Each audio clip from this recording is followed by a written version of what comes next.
secret fish are becoming incredibly common on Roblox Fish, but there's one place where you have to collect all of the secret fish before moving on to the next one. So today we're going to be testing our luck as we try to catch every single Mariana Vale secret fish all within just 1 hour. Also guys, since this is my brand new BachaBlox World channel, if we can reach 100,000 subscribers in March, I will give away a massive 500,000 Robux only to my subscribers on this channel. So make sure that you're subscribed and comment your Roblox usernames to win. And we're in. And today, guys, we're setting out on a brand new challenge of catching every single secret fish over at Mariana Vale. Now, this isn't going to be any old easy challenge. I'm going to see how many of them I can get within just 1 hour. And yes, this will include the travel time. So in order to do this challenge, first of all, I need to figure out which rod I should actually be using. Now, currently, if you guys have a look, I've got the ethereal prism rod on. And to be honest, maybe I should just use that, because even if we don't catch the secrets, I'll be able to make a ton of money. And if you guys haven't seen my money video yet, go check it out after this video, because honestly, look at this. I currently have 46 million cash just because of this rod. All right, anyway, back to the task. Let's go ahead and call in a jet ski. What?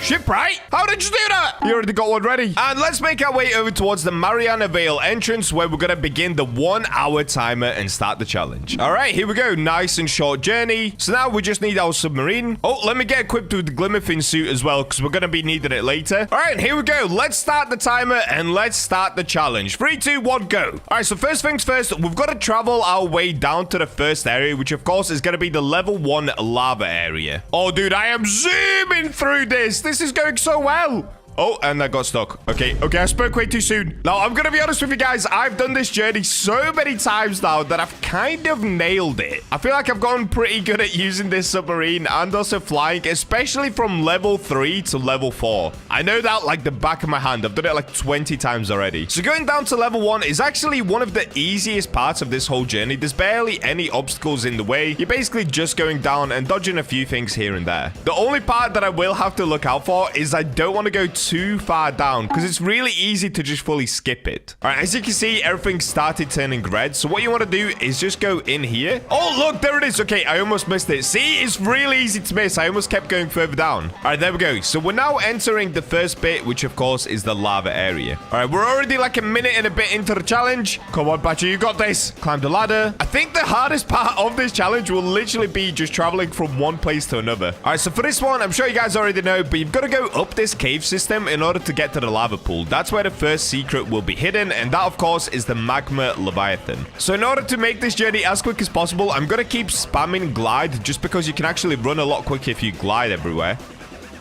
All right, we're almost there. Come on. Oh, will this go away, bro? Can I just run through it? I'm running through it. Oh, it stopped. Okay, perfect. All right, here we go. We've made it to the first area. Now, I will have to stop for a second because I don't want to fish just yet. If I show you guys, trying to get the secret fish is really, really tough. It definitely can be done, but not within an hour. So, of course, I'm going to be spending some Robux. Unfortunately, I already own this bundle, so what I'm going to have to do is call in some help from people in my Discord, and I'm going to have to gift them some bundles. So let me do that quickly. Hopefully, this doesn't take long. All right, here we go. I'm in my own Discord server, so let me go ahead and put the link in and just say, join up, guys. I'm gifting. Come on, get in here, guys. Get in here. And if you guys want to be in my next video as well, all you have to do is join my Discord server. I'll put the link to it at the top of the description and top of the comments, and you might win yourself some bundles as well. I've given away over 40,000 Robux of bundles recently. All right, here we go. We can see people are joining up. All right, let's start gifting. No, bro, I have no Robux. Oh no, I'm literally gonna have to buy Robux as well.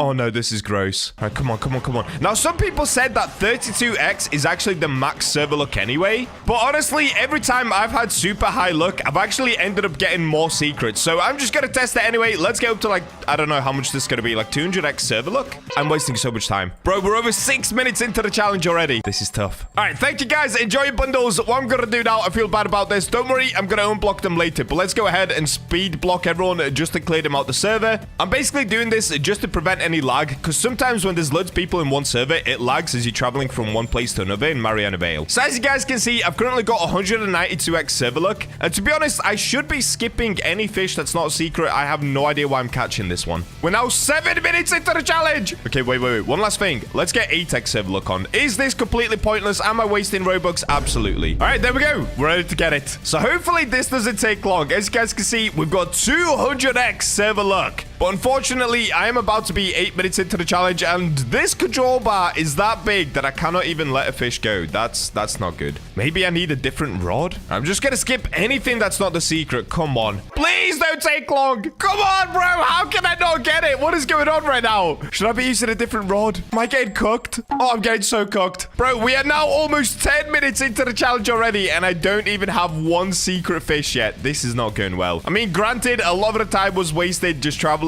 and gifting. Bro, I can't let the fish go. Come on, go away. There we go. All right, let me try to swap rods, maybe. Let's go to Rod of Eternal King, just because this rod, I've got Immortal on it, and also the passive gives us a lot of luck. Oh, wait, but the only problem is I have to do loads of shakes. No, the shakes are going to slow me down. Okay, we've got to go to a different rod. I made a mistake. What other rod do I have? I can't think of any. Let's go back to Ethereal Prism. Oh, bro, I'm panicking so much. All right, what I'm going to do with this rod instead, let me actually swap to Deep Coral Bait. Now, the reason I'm doing this is so that they move a lot less. So I have to do a couple of shakes, but that's fine. But it should be easier to dodge. Nope, it's not easier. Okay. I'm going back to coral. I don't know what's going on, dudes. All right, let me swap locations. Why is this not working? I should have got it already by now. All right, we are now officially over 15 minutes. I think we're like 16 minutes into the challenge. Oh, this is not going well, guys. I thought this was going to be easy. Did they make the secrets even harder to get or something? I'm literally dodging as many fish as I can. I'm just trying to go for secrets, and it's just not working. Oh, wait, I know what rod I need to be using. Oh, I had such a crazy brain fart earlier. Of course, we've got to do Seraphic Rod. This is the original rod that I got every secret with. Why have I not been using Seraphic? Because when I get the secret, I'm going to be able to catch it a lot quicker as well. Come on, Seraphic. Let me cook. There it is. Yeah, Seraphic Rod. Best rod in the game. How did I forget to use Seraphic, bro? That is crazy. I just wasted so much time here. All right, here we go, guys. We're locked in now. It's okay. We're chilling. Boom. Done. Oh, I forgot. I've got to watch the cutscene as well. Can I skip the cutscene? I'm wasting so much time. Oh, this is a terrible cutscene. All right, there it is. All right, there we go. That is officially one. Why am I gliding so slow? That is officially 1 out of 5 complete. For the next one, we've got to make our way down to the frozen area. So that's the level 2 area of Mariana Vale, of course. The main thing that's going to hurt us during this challenge is going to be the travel time. We're now approaching the 20-minute mark of this challenge already, and I've only got 1 secret fish. And we haven't even traveled to the level 2 area. This is going to be rough, dude. I'm stuck. I'm actually stuck in the submarine. Guys, I'm just floating. Oh, there we go. Oh, no, everything's going wrong. What? Panicking. All right, let me get into my submarine. Let's get going. At this part, I'm going to speed up just so you guys can see how smooth my travels are. But obviously, I'm not going to bore you with the whole journey. And as soon as I say that, dude, I get stuck. All right, here we go. We're approaching the level 2 area. Now I've just got to traverse this tunnel until we get to the end. Here we go, guys. We've emerged. All right, let me out. Let me out. Let me out. Let me out. Okay, the downside of this one is getting to the end where the frozen Leviathan actually is a pretty long run. Hopefully, I don't mess this up. All right, here we go. We made it to the next area. We're 22 minutes into the challenge. Let's get fishing. Come on. Give me my secret. Now, I did actually hear somebody say that apparently you can get this secret by using the Rod of Forgotten Fang. Should we try it? Should I try it? Okay, I'm gonna try it. So normally with the Rod of Forgotten Fang, they've now patched it so you can no longer get secrets with it. But let's see if this is gonna work. So basically what I need to do is first of all get a mythical. Once I've gotten the mythical, we have to catch it with... Oh, wait, we've got to catch it with the Megalodon. What am I doing? Okay, this is the mythical, but I don't have my Megalodon yet. So I've got to do 3 perfect catches first and then try to get the mythical. Is this a waste of time? I have no idea. I'm gonna risk it all. Bro, whenever I do these videos, I panic so much. I'm sure you guys can hear it in my voice. I'm talking quicker. I'm like panicking. I'm trembling. Whenever there's a timer, it just makes it so much harder to play fish. All right, this will be the 3rd perfect catch. If I can get it right, easy. All right, so for the next one, we should be getting the Megalodon, but I've got to get the mythical ding above my head. So let's skip this. That was a legendary. Okay, that's not mythical either. I know it looked pink, but it's just because of the blue background. No, what is going on? I got another legendary. Give me the mythical, bro. Oh, wait. What? I'm just getting the secret anyway. Okay, that's fine. That's fine. It's minus 90% progress, though. Now I wish I was using the seraphic rod. It would be way quicker. Okay, it's whatever, guys. Let's go ahead and just catch it anyway and move on to the next area. Oh, wait. Am I going to get a double frozen Leviathan? Oh, bro, that's like a bonus point. I caught 2. Wait, for the bonus point, can I add on like 10 minutes extra time? Let's do that. Let's do that. Because I caught 2 instead of 1, I'm going to add on 10 minutes to this challenge just to make it a little bit easier for myself because I'm running out of time quick. I'm still going to try to do it within 1 hour, but let's see if the 10 minutes will help. Oh. I need to stop yapping and I need to lock in here. Second secret. Look at that! My Meg! Bro, my Meg came out of the water to catch a frozen Leviathan. That is so cool. All right, I'm not even going to look at it. We ended up getting 2. I saw the Meg. That's fine. That's cool. Let's move on to the next area. We are running low on time already. We're 25 minutes into the challenge, guys. We've got to get 3 more within 35 minutes. Is that possible? I have no idea. All right, here we go. Made it back to the submarine. Let's get into the sea and let's get going. Now, the next part is actually the hardest part of this whole challenge. It's going to be getting to the level 3 area because, of course, we've got to... Oh, wait. I'm drowning. What I was going to say is we've got to dodge the anglerfish, the one that's basically like swimming around with the lights. That's on the way to the level 3 area, so that could slow us down quite a lot, but let's see.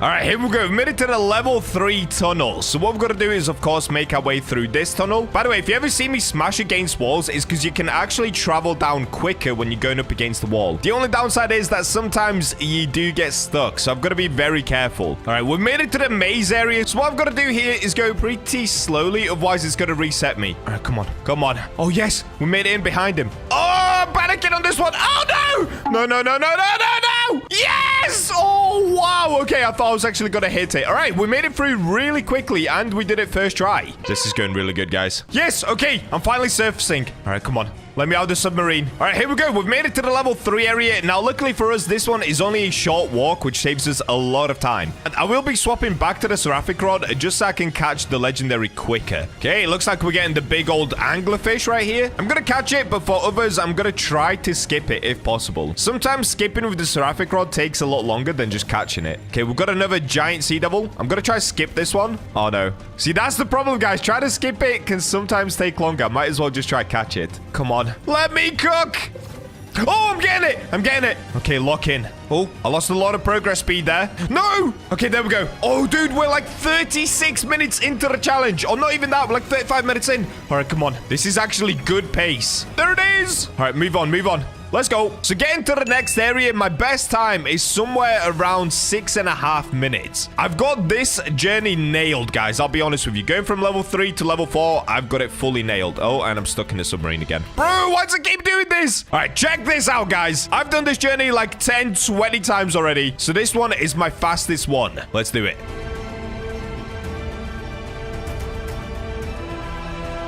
All right, and that's time. We've done it. Yo! Let me out. All right, cool. There we go, guys. We made it. So I think that one took a little bit longer than usual. It was closer probably to 7 minutes. But anyway, doesn't matter. Let's get going. So the fastest way to get to the calm zone area is if you just skip along these top bits. Then you can just do a really long glide, go past the innkeeper, and for some reason, they've still not added a portal to the level 4 calm zone area. Do not set your spawn point there, guys. You will get stuck, and the only way out is by using a submarine. It's not worth it, trust me. That's why my spawn point is level 1. Because you can still make a ton of money at level 1 if you watched my video on it yesterday. But you can also use the portal to get out to the real world. All right, so right now, we're on 43 minutes. Now, I've got a little shortcut here. I know a lot of people take the orange crystal, but I'm pretty sure taking this way is even quicker. So if you go up here and you just glide, then what you can do is glide to the right. Most people take that orange crystal there, which I used to do as well. But just to save us some time, I'm going to go this way. Look at that, bro. I'm like a pro. It's definitely not because I've done this journey 16 gazillion times. All right, we're making it into the calm zone area. We're doing pretty decent on time. The only hard part next is going to be spawning in a Scylla, to be honest. I wish I had somebody just spamming sundial totems for me to get the Scylla quicker, but it is what it is. All right, here we go. We made it to the level 4 calm zone area. Let's get fishing, guys. So we're now officially at the 45-minute mark. We only have 15 minutes left to get the level 4 secret and level 5 secret. Oh, wow. I don't know if this is going to be possible. Come on, be good to me. I'm getting it. I'm actually getting it. Yo, that was so quick. That took like a minute. There's actually a chance I complete this whole challenge within 1 hour. All right, there it is.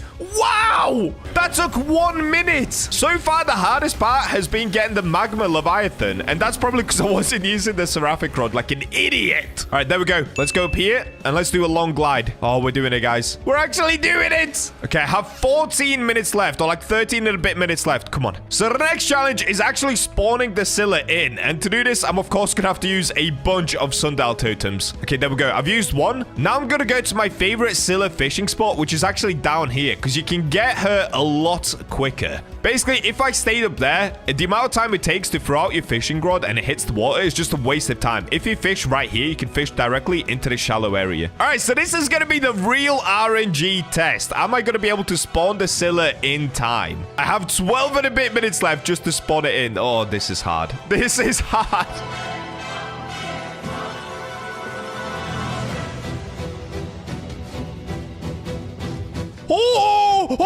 Oh, my days. No way. We actually got it. We actually got it. Bro, I have 10 minutes left. Wait, this is doable. No. Am I actually going to complete this challenge? I'll be honest with you guys. I did not think I was going to be anywhere near completing this challenge. I thought it would take somewhere around 2, maybe 2 and a bit hours. Bro, if I complete this is amazing. That included the whole traveling time, buying bundles, and catching every secret. This is insane. But the challenge isn't over. I still haven't caught the Scylla. Oh, wait, should I be using the Leviathan rod for this? Because the seraphic rod doesn't actually help with the Scylla, right? Let me do it. Let me do it. All right, how many shakes is this, though? Okay, it's about 8 shakes.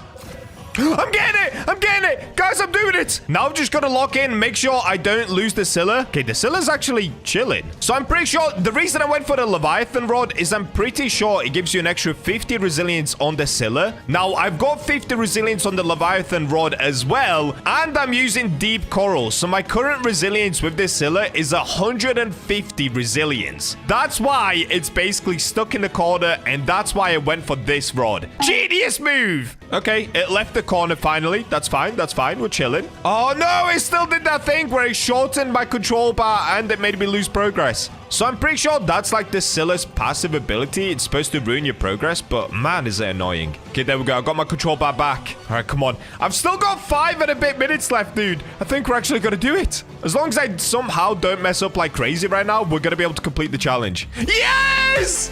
Bro, this is insane! I did not think I was going to complete the challenge. All right, I'm going to include the cutscene. As soon as we stop the cutscene, we'll stop the timer. And there we go. Stop the timer. Stop the timer. Bro, we still have 4 and a bit minutes left to go, or like 5 minutes left to go. Let's go!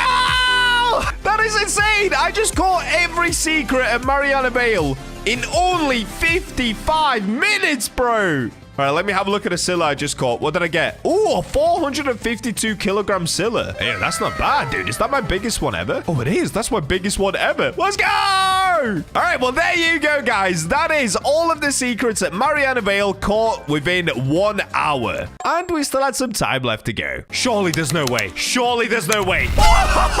91,000 active. Fish is back. Let's go, baby. Play. And we're back. Dude, this feels so weird, but welcome back to Fish, everybody. It feels like a year since I've done this, even though it's actually not even been that long. All right, let's go ahead and just check out everything new in Fish. So in today's video, I'm just gonna give us all that nostalgia we've been fiending for. We're gonna check out everything that I've missed since I stopped playing Fish and moved to Grow a Garden, as well as taking a look to see if we can get any new rods or any new fish. That would be even better. So I guess the first thing that I want to check, let's start at the bestiary. So where am I now up to? Okay, that's actually not that bad. I'm still 86% completed on all of the bestiary. So what am I missing? It's probably things at the bottom. So it looks like we now have a new type of fish. We've got an apex fish. In the past, we just had limited. And of course, exotic. Exotic used to be the rarest. Or I guess secret was the rarest. But now we have apex. Then there's 2 more limiteds down here. Dude, okay. Wow. Oh, there's quite a few different apex ones. Okay, there is going to be a lot to go through today. So let's see. Do I have my Glimmerfin boots? I do. Yes! Oh, dude, we are so back. This is giving me such nostalgia vibes. Okay, it looks like they've actually redone this bit as well. They've redone Roslet. Okay, who are you? We've now got an Amish innkeeper over here. Okay, pretty chill, pretty chill. There's now a merchant at Roslet.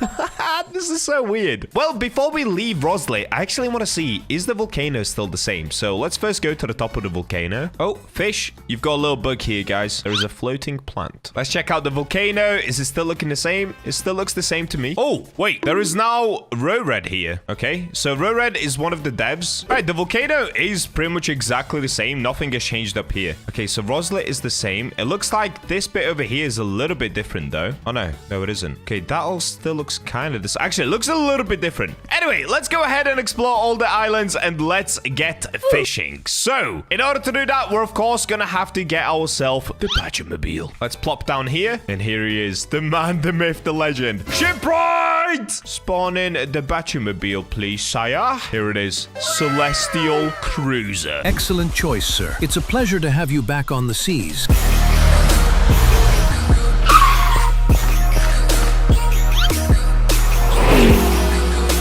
And off we go. So straight away, I can see a new island over there, Castaway Cliffs. Other than that, all of the other islands look the same. But I do know that they got rid of the second sea, I think at least. So let me go over here to Castaway Cliffs and let me start ticking off some of the bestiary. Let's have a look. What can we get? Now, I'm not sure when they added this in. This could have literally been like months ago, but to me, it's new. And I'm sure to a lot of you guys, it's new as well. If you've been watching my channel and you stopped playing Fish yourself, we're all going to go through the new Fish experience together. Let me just peek my head in here. What's in here? Oh, it goes a little bed. Wait, where do I even fish on this island? Is it at the top? I don't know where I'm going. This way? Factions. Red Marlin's quests. There is just so much to explore. Okay, I'm not taking on any quests today. Let me just find the fishing spot up here. There's got to be one, right? Oh, I found one. Okay, we'll fish next to Sporeticus. Bro, straight out of Greece. Wow, look at him.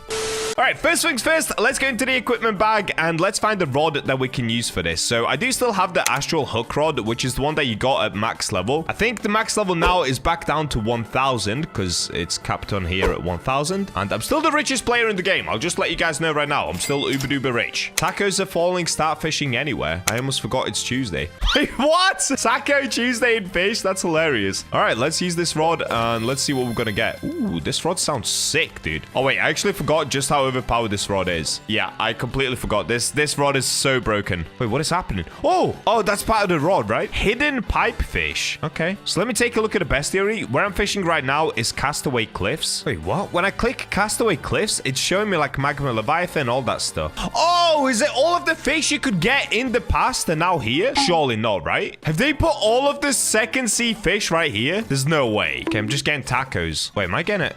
Was this a secret? Hold up. Minus 75% progress speed, but this rod is super duper overpowered. I should probably go to a different rod so we can find the actual values. Scalloped hammerhead. Oh, it's an exotic. Oh, no. Okay, now it's showing Castaway Cliffs. Okay, the game bugged out for a second. Now we can see Castaway Cliffs. So far, I just have 2 different fish from here, but we did get the exotic already. Scalloped hammerhead. Nice. Another exotic. So this is going to be the scalloped hammerhead again. Oh, I've got current 100x server luck. What? Is this just a thing that happens in Fish all the time now? Do we just get insane luck? Dude, I have missed Fish like crazy. This is so good. Let me know in the comments, would you guys like to see more Fish content come back? Will the King of Fish make a full return? If we get this video to 10,000 likes and you guys ask for it in the comments, maybe I come back to playing Fish full time. I've missed it. I'm not gonna lie. I have completely missed it. I went on a nice 4-month break, but I think I'm ready to come back. Okay, I got a negative clowned triggerfish. That actually looks really cool, especially in negative. Dude, there is so many new mutations, and I bet there's loads of new enchantments and rods as well.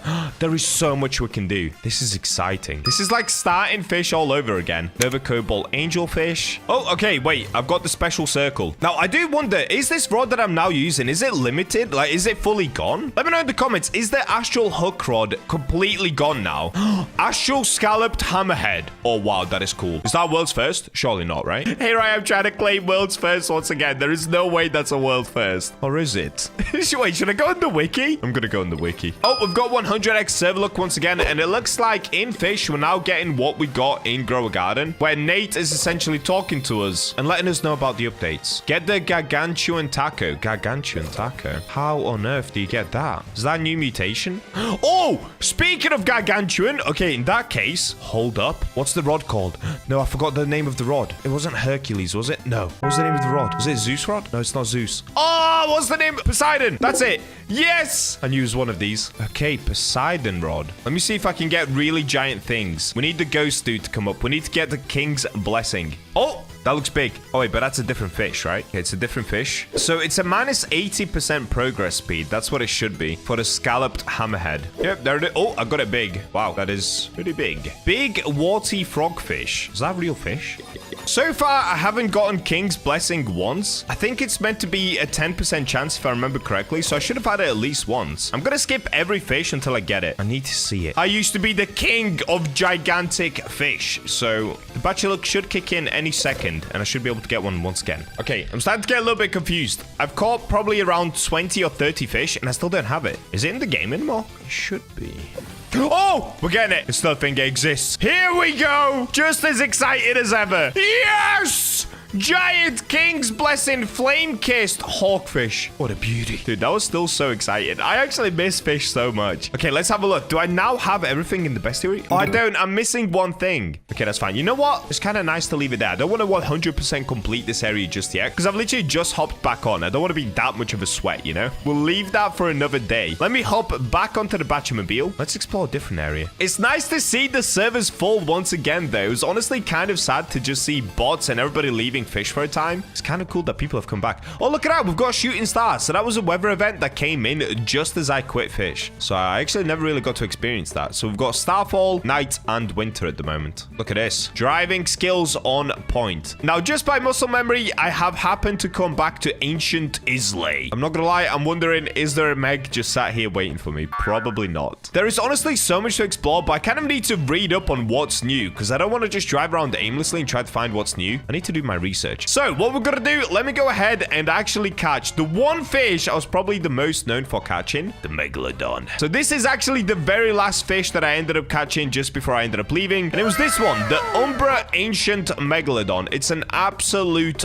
beauty. And if we take a look inside of here, yeah, look at all of these megs that I've still got. Oh, dude, it's crazy. 205-ton megalodon. This one is still just so cool. Oh, wait, they made it smaller. Did they get rid of my giant one? I think they did. I think that got patched, right? Yeah, I had one that was way bigger. Okay, in order to spawn in another meg, we're gonna have to bring out sundial totems, which I don't currently have any. Oh, yes, I do. They're down here. Okay, I have 79 of them. Stars have fallen. The keepers will not let you ruin it. Oh, is this like a rare event? I did not realize. What does it actually do? I have no idea. You know what? Whilst I'm waiting for that event to end, I'm just going to swim in the waters. Oh, yeah. Take a nice little dip. Ah, it's good to be back. Rather than wasting my time in the water, I could fish. Because there are brand new fish in the ocean, if I'm correct. If we open up the bestiary and we go to all, if I scroll down to the bottom, the apex ones that we saw earlier, where do we get those from? Oh, does it not say? Oh, it does. Okay, location ocean. So, it's time for the most OP rod I have. The seraphic rod. I actually don't know if this is the most OP anymore. Oh, dude, we've still got this skin on it. Wow, what a cool skin. We literally got this skin 6 months ago, and now we're back. This is so cool. Honestly, I'm going down a nostalgia train right now. Okay, let's throw it out, and let's see what we're gonna get. Now, the reason I'm using the seraphic rod is just because it catches everything super duper quickly. I actually don't know if the actual hook rod is even better. I need to look at the stats. I have completely forgotten all of the stats on every rod. The only thing I do know is that currently on my seraphic rod, I've got the Blessed Song enchant as well, and that increases progress speed by 40%. So it just makes it super fast catching everything. Yeah, look at this. We're zooming. We're literally zooming through fish. Oh, we got a dolphin. Thinking about it, the apex fish might actually be an event fish. So maybe they just appear on the map. Maybe they're not here all the time. Oh, we got frozen cod. Look at that. Yeah, I've got a feeling they're probably event fish, just like the megalodon. Also, if we open up top left, yes, I have still not completed the Chinook Salmon Angler quest line. We'll get around to it one day. One day, we will complete the very first quest that you get on this game. Oh, somebody used an Aurora totem. All right, what I'm going to do, I'm going to go into my own private server because I don't want to disrupt these guys. Obviously, they're trying to grind for epic fish. Let's go into my own server to spawn in the megalodon. If it even still exists, maybe it just doesn't exist. Am I just going to waste some time? Well, I've already wasted many hours on fish. As you can see, I have spent 2,484 hours in here already. So what's another hour of trying to get Megalodon? Okay, I'm back at Ancient Islay, so now I just need to pop sundial totems until we get a Megalodon spawned in. Be ready for some leaks coming soon. Wait, we're getting leaks now as well? I don't know, man. It's actually really cool to see Fish just trying again. It's really nice. A Scylla is being spotted. Okay, a Scylla is spawned in. Cool. We're not going to go for the Scylla today, though. All right, I'm going to shut up. Let me just pop these sundial totems until we get a Meg. I saw it. I saw it. The Megalodon has spawned in day. We're on day. What am I doing? Dude, why whenever I play Fish, I start doing that? Do I just have crazy muscle memory from recording these videos? I think so. We did way too many Fish videos. And now we're back. Oh, there we go. Okay, first things first. Fish radar. Don't think I've forgotten how to play, guys, okay? I still know what I'm doing. Fish radar. Let's make sure we're in the right spot. Yes. Seraphic rod. Let's go. Okay, looks like we're getting a dolphin. Is it a dolphin? Oh, no, it's a blighted cod. Oh, wait. Yeah, of course, because of the enchant. So the Meg should be, I believe, a minus 40%, if I can remember correctly, when I use the Seraphic rod with the Blessed Song enchant. So once we get minus 40% progress speed, that should be the Megalodon. Okay, this is the Meg. Yep, there it is. Minus 40%. Dude, it's like we never left. It's like we never left. Here we go. Meg time. Bam. This is so weird to see again. Okay, we've got an ancient Megalodon. And here it is. What a beauty. And here she is. 67 tons, weighing in a pretty good number. It's actually a little bit small for an ancient Megalodon. But that's it. We're officially back. And if some of you guys are now watching this video because you watched my Grow Garden videos and you never saw my fish videos, all they have to know is I am the one and only person to own this fish right here, the female Scylla. So first things first, it looks like we have to come over here to Arthur Dig. Let's have a look at the tutorial. Hello, traveler. I hear you are new here. I'm pretty new. Yeah, what's up, buddy? Would you like me to help you get started? All right, let's do the tutorial because I have no idea what we're supposed to do in this game. Report back to me once. Okay, to get started, let's dig up 2 items with your shovel. Okay, so we start off with a wooden shovel. Then we've got an equipment backpack. Oh, this is just like Fish. So we've got shovels. Then we've got charms where it looks like you need different levels to be able to unlock it. And then we've also got a journal. So just like Fish, you're able to have a look at all these different locations and everything they can dig up from there. Okay, bro. Wait. Guys, are we back? Are we so back? Let's start by taking out our shovel, and then do I just dig right here? Oh, yeah! Okay, so we dig the same as we used to fish, but instead of it being fishing, we're now just digging into the ground. Oh, we got a strong one. Okay, when you get a strong one, it looks like it moves faster or something. You dug up a 24-year-old tiny common log. Are you real? Okay, I guess we go again until we get the second item. Let's see what we're gonna get. I wonder if you chain them. Oh, okay, wait, there's like a timer, so you can't chain them too quickly. Dug up 4-year-old junk pebbles. Wow, fantastic. So now if we speak to Arthur Dig, wasn't that hard. Great, here's a little something to get you going. What are we gonna get? Would you like another task? Yeah, okay. Sell 2 items to Rocky inside of his store. Okay, so we come over here. Let's have a look at Rocky. Oh, it's Bruno Mars. Here you go, Bruno. Take this, buddy. Can I help you? I'd like to sell this. Okay. And then sell the pebbles as well. With newly earned cash, purchase the training shovel. Oh, okay. We're now progressing. So here we've got different shovels. So we've got a training shovel. What's the last one at the end? A lucky shovel, rock shovel. Okay, we'll get to all of that in a second. Let's start with the training shovel. So it gives you the stats here. Control, haste, luck, strength, boss damage. Wait, we've got bosses to fight, bro? I'm not ready for this. So if we go into equipment bag, we'll get to shovels. Oh, this is nice. Dude, this is giving me crazy fish nostalgia. This is so sick. So now we've got a magnet crate as well. You've been given 3 magnet crates. Let's open them from your hotbar. Okay, what are we gonna get? Open all 3. Boom, boom, boom. This game's so sick. Green magnet, light bulb, and what's going on here? 1 legendary magnet? Oh, that's like bait. Okay, so instead of it being bait, we now have magnets. 1.5x chance for legendary items. 3x unusual chance. 2x neon chance. Let's start with the light bulb.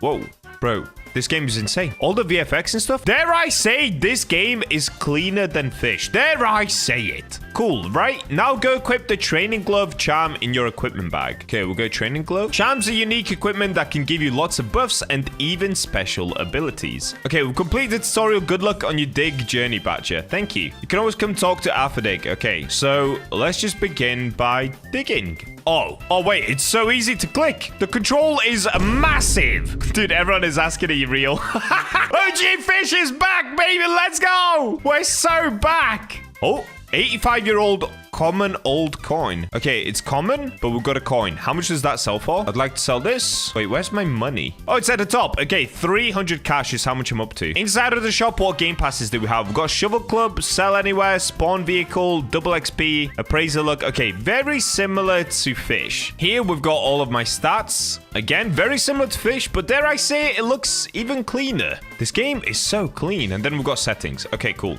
Your treasure has fallen too deep into the ground. Oh, okay. So we've got this heart here. So as soon as you start digging, you need to be able to click it before the heart runs out. Otherwise, if the heart runs out all the way here, you end up losing the item. Oh, that's crazy. Okay, I get it. Yo, I like that. That's like a different element to the whole digging aspect. And down here on the left, you can also see how far you've dug. So we're 2% away, and now we get the item. 9-year-old junk, lost shrubs. Okay, we've got a mechanic here. So it looks like to get the first vehicle, which is an ATV, it would cost me $500. We can ignore that for now. Then we've got a magnet shop. Bro, how big is this map? Do we have... Oh, okay, this is the map. Oh, this is cool. This is so good. No, I can't get over this. This gives me such OG cozy Fish vibes. Bro, if this game doesn't blow up, I don't know, dude. Roblox is cooked. All right, here we've got somebody else's ATV. Can I drive it? I shouldn't steal this. Or maybe I should. Maybe I should. No? Okay, I can't. Charms in here.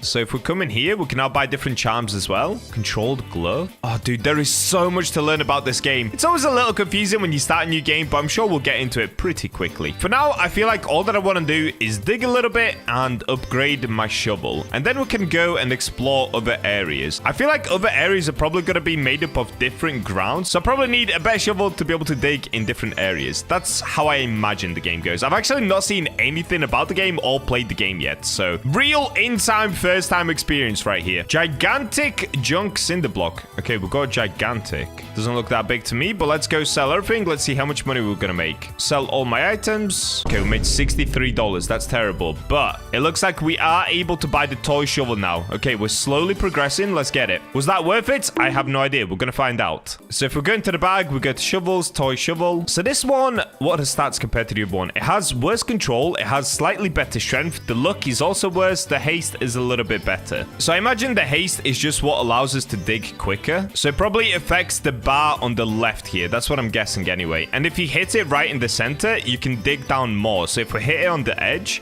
it does less than it does in the center. In the center, it did like 10%, something like that. Yeah, 10%-ish. 64-year-old small old coin. All right, you know what? I think I'm ready to explore a little bit more of what's going on here. So on the right, we can see all of the different effects as well. So we've got night, summer, and cloudy. Trading globally disabled. Okay. Let's explore a little further down. I feel like I should probably buy an ATV for this, but let's just start by running around and see what we run into. Bro.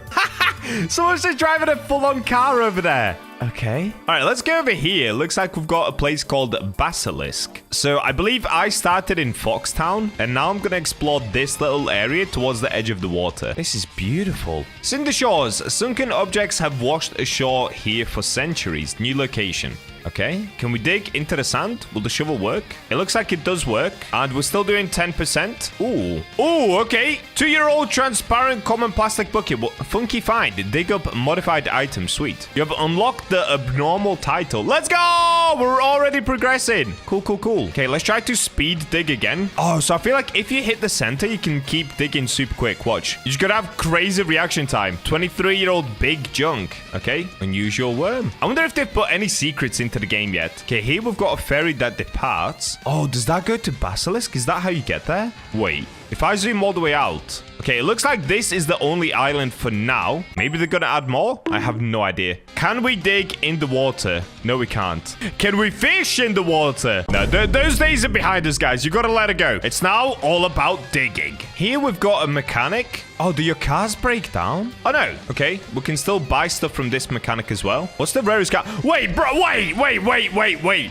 Is that a Porsche GT3 RS? I think it is. Bro, what? Nah, that's actually insane. Okay, so we need to get to level 70, and that would be an incredible car to drive around. What is this game? That's insane. I want to see how the driving mechanics feel, because sometimes games get that really wrong. It looks like this dude has a way nicer shovel than I do. He's got some sort of a metal or a rock shovel. I think we should probably get back, sell off some items, get a vehicle, and then we can start exploring a little bit more, because getting around on foot, it takes a while. Wait, what if I dig here, though? Looks like you can just dig absolutely anywhere. Oh, look at this. Crazy reaction time from me. Oh, I just got sticks. Wait, can we dig on the rock? The ground is too tough to dig. Ah, okay. So maybe if we get a better shovel, we can dig into the rocks as well.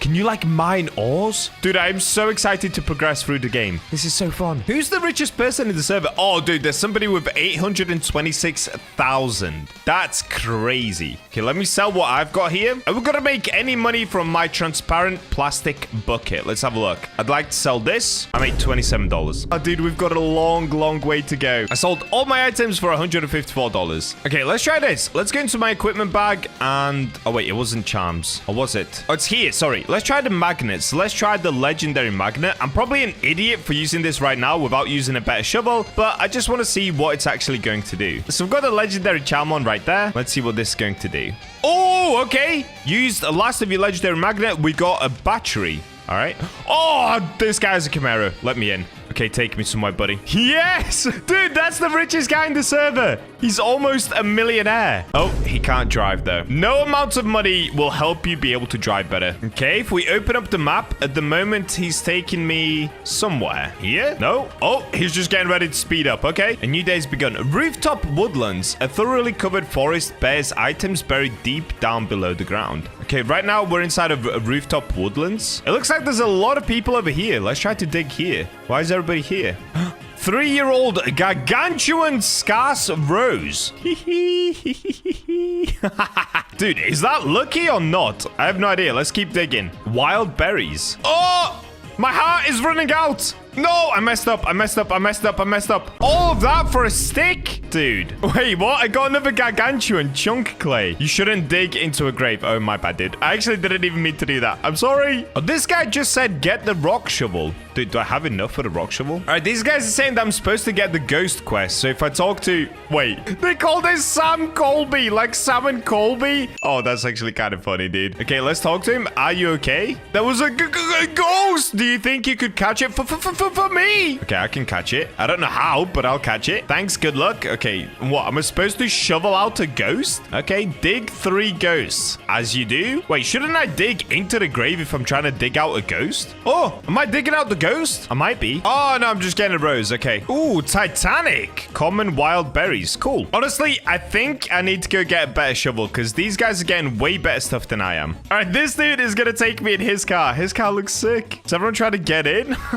Bro, everyone is following us. That's so funny. Oh, this guy's a terrible driver, bro. Are you drunk? Should you be driving right now? Oh, okay. That makes sense. He has a laser coming out of his eye. He can't see properly. It's not his fault. It's crazy how cute and cozy this game feels, though. Like the music, the setting. It's perfect, dude. Nate cooked on this one. Okay, let's sell my inventory. So sell all items. Okay, I made 700 cash. Copper shovel. Rock shovel is 800, which I can now afford. And we've got the lucky shovel. Okay, let's get the rock shovel next. That's what everyone was saying for me to get, the rock shovel. Bro, look, everyone is following us. Okay, let's get back in and let's go back to the graves. Ooh, tonight is the elusive blue moon. Strength has been doubled. Okay, I wonder if there's totems in this game like we had in Fish. Probably not right now, but keep in mind, guys, the game literally came out 2 days ago. So it's still a brand new game and there's going to be so much more content added into this. Oh, wait, oh, dude, I'm an idiot. I'm still using the toy shovel. I'm actually so dumb. Oops. Okay, I'm going to let this get away and let's swap out for the other shovels. So what am I looking for? Rock shovel. Here we go. So the stats on the rock shovel are strength 6.5, which is way better. Control is a lot better as well. It's 6.5, which the training shovel still has better control. But anyway, moving on. Luck is 10 on the rock shovel, whereas it's minus 20 on the training and 5 on the toy shovel. And haste is 1. So haste is a bit less than the toy shovel. But overall, it looks like the stats are better. So let's test out the rock shovel here. Why is this dude saying yippee? What did he get? Oh, he got a legendary polar bear. Is that it? Or a divine pot of gold? Oh, he got a divine pot of gold. Bro, that's probably going to be worth so much. What did I just get? Shiny junk wilted flower. Well, he says junk wilted, but it's a shiny. shiny. I assume shiny is the rarest, right? Just like shiny and sparkling on fish. It's rarer than a fish shiny. Oh, okay. Wow, that's insane. Our luck is going crazy with the rock shovel. You got the rock shovel kind of mid. Bro, I just started the game like 20 minutes ago. Chill. Somebody just got a shiny legendary polar bear. What? Transparent common wildberry. Okay.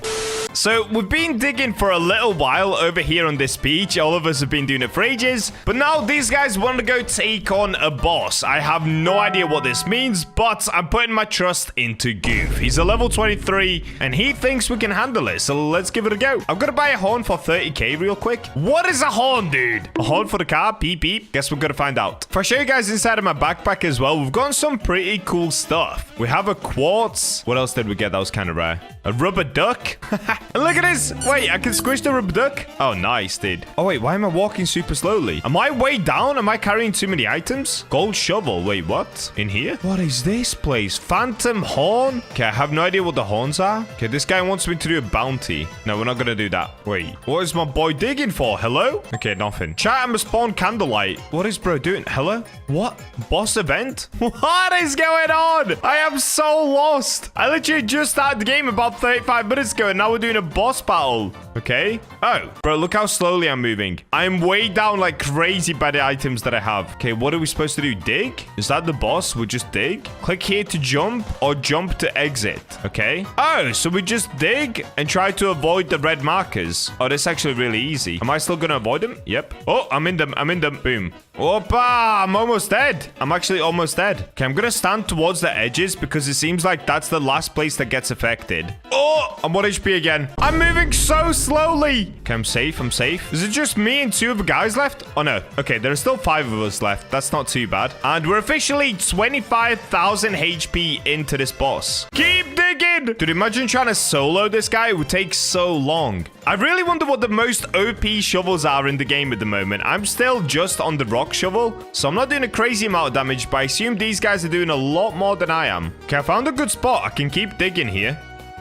We did it! Return to the Combat Guild. New item is now listed for sale. You have discovered new item. You have obtained Candlelight Tendrillus vehicle attachment. A lot just happened. Oh, we made so much cash, dude. Did you get the shovel? Check. No. They're saying L. He said come. Okay. Bro, I'm walking so slowly. Okay, he's brought me over here. I have no idea what for. Come sell your stuff. Oh, okay. Cool. Let me sell. Do I sell to this merchant? I'd like to sell all my items. Oh, I just made 3.5k, dude. I've got 7k. Buy the ruby shovel too, by the way. How much is the ruby shovel? 6.5k? Yes, sir. We're already progressing. Ruby shovel, boss damage 20, strength 7, control 6.5, haste 3.5, and luck 13. That is so much better than the rock shovel, dude. Except the rock shovel actually does more boss damage. Okay, where to next? I'm just letting Goof show me around the game, dude. This guy's so experienced, clearly. Oh, is he gonna let me have it? It said dig here. What am I gonna get? Oh, I've already had one of these before, but I'll take it. All right, I guess we get digging for money once again. Oh, I'm getting something rare again. The same thing. We've got another turtle. All right, I'm going to spend the next 30 minutes to 1 hour just digging here, and hopefully we'll make a bunch more money. Oh, there we go. We defeated another boss. You can purchase the magnet shovel from Cinder Cavern Magnet Shop. Okay, a lot of people have some epic things. I don't know what those are. Let's have a look. Did we get the boss shovel, though? I don't think we did. No, I didn't. I got cooked once again. He's asking, did I get the shovel? No, bro. No. Goof over here has brought me to Sydney. Wait, she kind of looks like BachaBlox. But apparently, if we talk to Sydney, we can get better charms. Do you wish to learn the way of the sword? Sure. Defeat a worthy foe, then return Ganbate. Okay. Preview worthy to Sydney, defeat 1 boss. Oh, dude, I should have done that before I defeated the other boss. Rip. So I assume once we complete that quest, we end up getting a better job. Goof, stop goofing off, dude. What are you doing, buddy? Did he just destroy his car? Bro just totaled his car. Look at that. That's crazy. He said I can do another boss. Okay, I'm gonna follow Goof. Wherever Goof goes, I go. Oh, he spawned his vehicle in. Nice. Okay, we're about to get another boss. There we go. You can purchase Bell Shovel, the Ninja Way, Candlelight defeated. Okay, the Ninja Way is ready to return to. to. Did I get the shovel? I don't think I did. Nope. Dude, we are getting cooked on the bosses, man. We are just not able to get this epic boss shovel. Unlucky. All right, but now we should be able to complete the Ninja Way quest. So let's try that. Here we go. We've made it to the top. Let's talk to her. And that's it. We've now got Sydney's katana. Stay strong, friend. You have potential that goes beyond the mind. Your soul is pure. Equip the charm. Okay. So if we go equipment bag, charms. There it is. It's a legendary. Yo, what? Okay, dude. Wait, why do I have different loadouts? Oh, right. You can create actual loadouts. Oh, that's sick. Wait, how do I tell when I've got it on? The bar thing? Okay, I figured it out. That took a little while, but basically ended up getting a C tier katana, which gives me an extra 6% control, and I've got an extra 3% luck with the training gloves. So the katana has basically just helped me with control. That honestly kind of sucks. Today, we're going to be testing to find out where is the best new fishing spot on Fish. And the answer will completely shock you, as the amount that you can make is insane. What? Also, if you guys missed out on the last giveaway, don't worry, because as soon as we hit 500,000 subscribers, I'm going to do another giveaway for you guys. So make sure to keep on subscribing. The second we hit 500k subs, I'm going to announce the brand new giveaway, and it's going to blow your minds. And we're in. And today, guys, we're going to be taking it back to one of my OG fish videos. And that is testing how much money you can make in certain locations on Fish, which rod to use whilst farming money, and basically just finding out exactly where you should be fishing in order to get mega rich. Now, the reason I wanted to do this video today is because if we have a look, yeah, dude, my money has been struggling for a while now. You can see down at the bottom right, I only have 1.1 million, and I'm sure there's many viewers that I have that are just completely broke. So today we're going to cover just about everything that you need to know about money and fish, starting off with the first fishing spot that a lot of people used to use for money. So let's get there. Shipwright, you know what to do. Oh wait, what is this? Fishmas jet ski? Wait, when did they add this? Oh, it's here! Santa's luxury Christmas ride. 4,500 Robux? Dude, no way. Here we've got the Fishmas jet ski, but that's a different photo. Oh my days, dude. What is that? Okay, am I gonna have to buy this? Oh, that is so much money. Okay, I'm gonna do it. I'm gonna do it. And let me get the Fishmas jet ski. Okay, apparently I can't buy it. All right, well, let's spawn in my brand new Hollyway cruiser. What is this, bro? I've got an actual yacht. What? No, this is insane. All right, well, the first step is to get over towards Forsaken Shores, as we're gonna do some fishing for the golden seahorses. This is crazy. Oh no, I'm gonna crash. It's like the Titanic. Okay, let's back it up. Let's back it up a little bit. Okay, that should do. So a lot of you guys will be very familiar with the Forsaken Shores pond up there, and that is where you get the captain's goldfish. But you can actually make even more money if you fish right here just next to Forsaken Shores, because you can fish out something called the golden seahorse. So in order to make this challenge fair, I'm not going to spend any Robux if we have a look at a shop. Yeah, I'm not going to buy any double server luck, and I'm not going to use any sort of totems. I'm simply going to fish, should we say 1 night each? Yeah, let's do that. So let's use a sundial totem. Okay, sundial totem. And I will be using the Rod of Forgotten Fang. Now, some of you might not have this rod, but you know what? It doesn't matter. It doesn't really bring you any extra cash, apart from the meg spawning, I guess, on every 4th catch, which should double the amount of fish that I get. But overall, the test will stay fair, and we're going to find out which is the best new fishing spot for insane cash. So currently, it's an eclipse. Let's use the sundial totem again. All right, here we go, sundial totem. And as soon as it turns nighttime down here, we're going to start fishing for the whole duration of the nighttime. As soon as the night ends, we'll stop fishing and sell our inventory to see how much we made. Oh, quickly as well, let me go to the backpack. Let's sell our inventory now, just to fully clear it. Do I even have anything to sell? I don't think I do. Okay, that's good. So I have nothing to sell. So as soon as I do actually sell, it will be the legit amount of money. All right, let's get fishing. Kicking it off. We've got something that I've never caught. Oh, wait, is that the shipwreck barracuda? Let's see. Oh, buccaneer barracuda. Dude, I seriously need to complete my bestiary. We'll do that in a video very shortly. Okay, looks like we've got the same one again. Basically, all we're going to do is repeat this process in every location that we go to. Just see how much money we're going to make. What is this, dude? Why has it got like little lightning bolts on it? That is so cool. Big, short, thin mako. What? Look at it. It looks like it's got an eye patch. Well, that's crazy. Okay, it looks like we're getting another. This time, it's got blue instead of red. Oh, it's a negative. That's why. Wait, that's so cool. All right, dude, we're doing well. Oh, wait, no, that was a jump scare. Oh, my days, that was a jump scare. Okay, and this is exactly what we're looking for, the golden seahorse. So let's get this bad boy out. All right, there it is, golden seahorse. These sell for like a decent amount, but I guess we're going to find out right at the very end how much we can actually make from all of this. Now, obviously, if you guys want to make even more money, there are other tricks you can use, but I'll show you how to do that at the end of the video. Okay, we're getting another barracuda. There it is. Okay, we've got a reefer and a snapper. They're actually not too bad, but I don't think you make that much money from them. Yep, there it is, reefer and a snapper. Okay, there's another short fin mako. Dude, we're not doing too bad, honestly. We're actually getting fish I've never had before. What is that? What is going on here? Why is it glowing so red? Is that a hexed shipwreck barracuda? I don't know what that is. Oh, no way. A jolly reefer and a snapper. Dude, that is so red. Okay, that's crazy. Oh, there it is. That's what I was looking for. The shipwreck barracuda. These things are so cool, man. There it is. What a big... Oh, it disappeared. What an epic looking fish, though. I'll take it. Okay, we've got a cursed eel. Not bad. Oh, and the Meg got it as well. Perfect. All right, well, it's almost daytime now. There's the Meg. You can see it's like dusk at the moment, so I think we've got another minute, maybe 2 minutes of fishing, and then we're ready to sell. Oh, there it is. I can see the sun. So this will be our last catch. And there we go. The sun has officially come up. I guess it is still nighttime down here, though, so let me quickly do one more. We'll go off of what it says down here, not when we can see the sun. So this is probably the last one. Oh, this is a beautiful shot. Look at this. It's heavenly.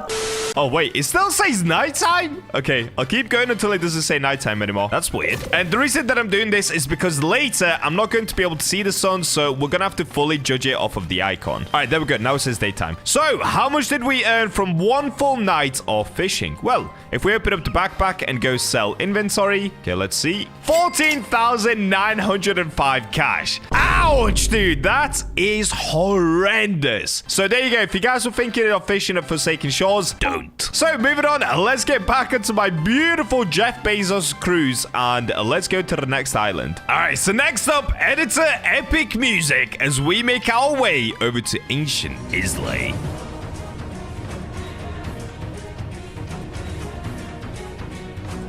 All right, here we go. We made it over to Ancient Isles. Oh, what just happened? Whoa, that was crazy. So another popular fishing spot is this bit right here. A lot of people claim that by fishing at the waterfall, you can make a ton of money, and it's really easy to do. So let's test this for ourselves. Let's turn it back to nighttime again. So sundial totem. Let's go use. And here we go. As soon as it says nighttime down here, I'm going to start fishing. We'll do this for the whole duration of nighttime, and let's see how much money we make. Okay, starting it off, we've got bait crate. Wow! Chill, Meg!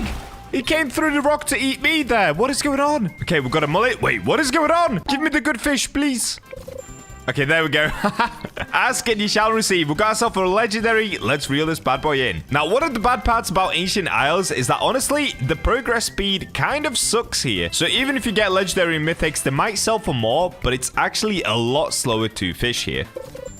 There we go. Here's a mythic as an example. It's minus 75% progress, and it darts around quite a lot as well. So unless you get it as a perfect catch, it can be super slow. But let's reel it in, and let's see how much money we're going to make fishing at Ancient Islay. All right, there it is. The Mosasaurus. Oh, wait. What are we getting here? It's something red in the water. This could be good. Oh, okay. Anomalocaris. I completely butchered that.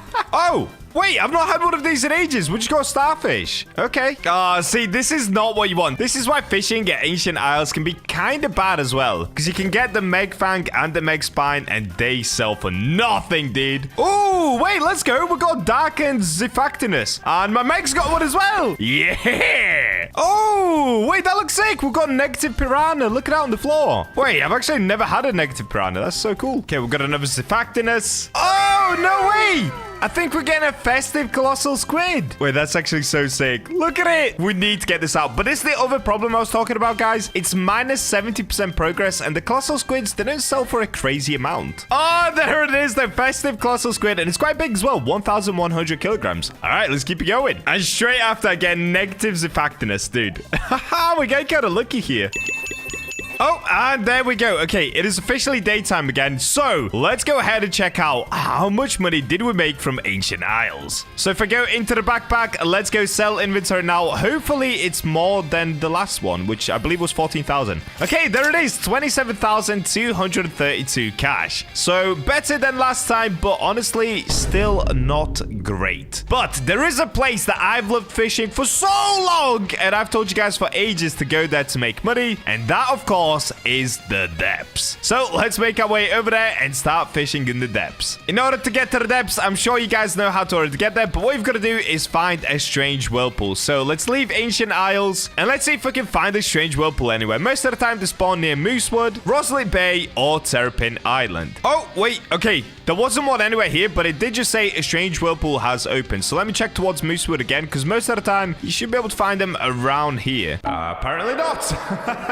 Okay, I'm going to do one more round, and let's see if we can find this strange whirlpool that just spawned in. Oh, here it is. Here it is. Okay, it's behind Statue of Sovereignty. Oh, dude, this boat is horrendous for turning. Okay, there we go. That should do. So let's get to the front of the boat. This is so sick. Look at this. Oh, yeah. All right, let's go, dudes. Into the strange whirlpool we go. So I'm sure most of you guys already noticed by now, but just in case you've not unlocked the depths, what you got to do is go into a strange whirlpool, make your way through vertigo, drop down here like this, and then you want to go through this bit. Now, if you've not unlocked the depths, it's super easy to do. Just get 100% bestiary over at vertigo, and also make sure to fish out the key for the depths. It's super easy. Okay, let's make our way across the rocks, and then I'll show you where I love to fish the most. All right, here we go. So we've made it to the depths. Now what I want to do is head in this direction. So what I like to do is drop onto this spike, then jump again, and then just glide all the way across. But don't worry, you definitely don't have to do it that way. You can just do it however you like. So once you come here, basically I just get set up right here, pull out the fishing rod, and then let's get fishing. So let's use another sundial totem to make it nighttime. So let's pop one of these. As soon as it turns night down here, we're gonna start fishing once again. Now I'm actually really interested to see whether they nerfed the depths at all, because recently, of course, they added Northern Expedition, and that's what we're gonna be testing next. Okay, it's officially nighttime, so let's get fishing and let's see how much we can make.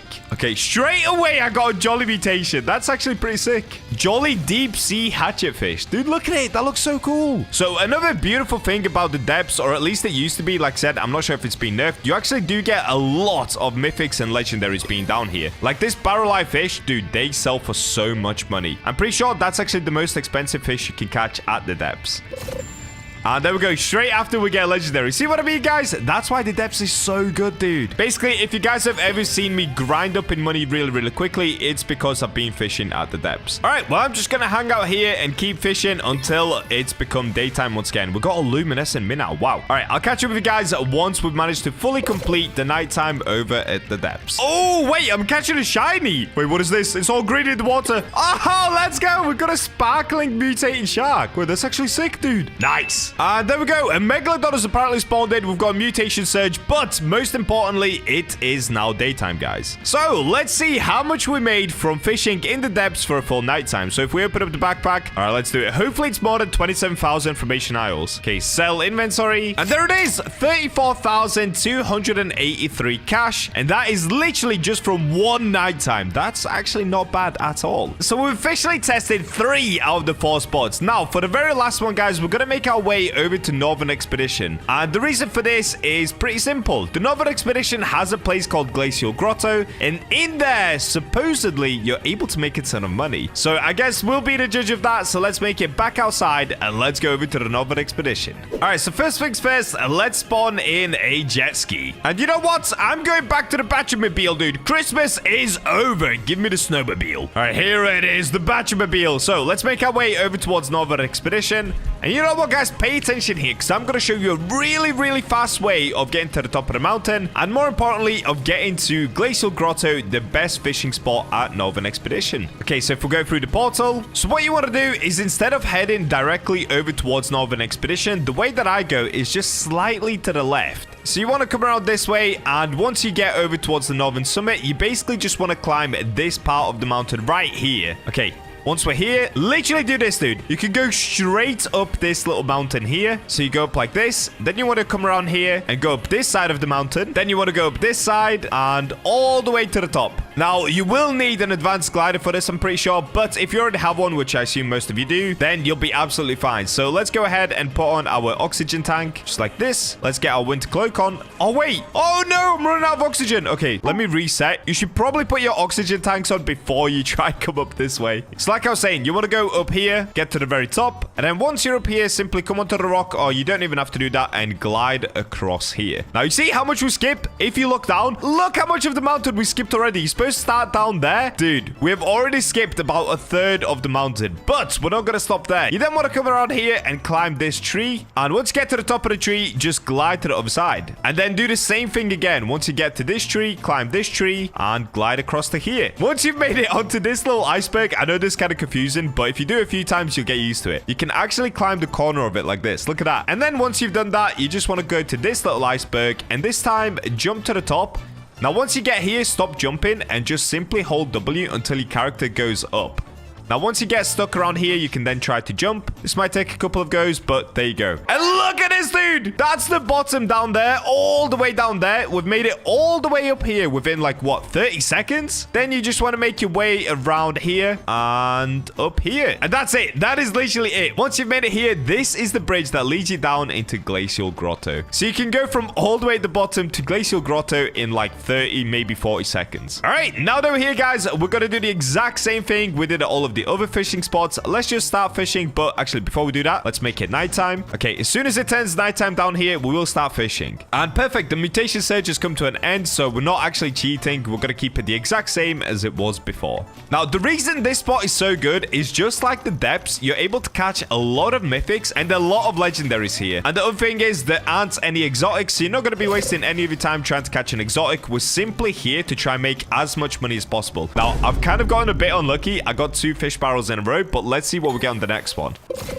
And see, there we go. Straight away, we've got ourselves a legendary. There we go, Frost Jaw Cod. Now, I'm not even going to lie. Using the Forgotten Fang actually isn't even the best rod. But like I said, we're going to cover the best rod at the end with the best mutation as well. And this is the mythic that you want right here. This is the Sturgeon. And this bad boy makes a ton of money. There you go, Glacial Sturgeon. So now that you've seen the legendary and the mythic, I'm basically just going to fish here until it's daytime again. And then we'll see how much money I've made from one night. Just quickly as well, this is the other mythic, the really cool one as well. It actually looks so epic. This is an Aurora Trout. It doesn't sell as much as the Glacial Sturgeon, but it does look really cool, and it still sells for quite a lot, actually. Okay, I'll see you guys once it's daytime. Oh, wait, I got Glacial Sturgeon, and my Meg just got Glacial Sturgeon. Dude, that is a moneymaker. Let's go. Oh, and there we go. It's officially daytime. Oh, wait.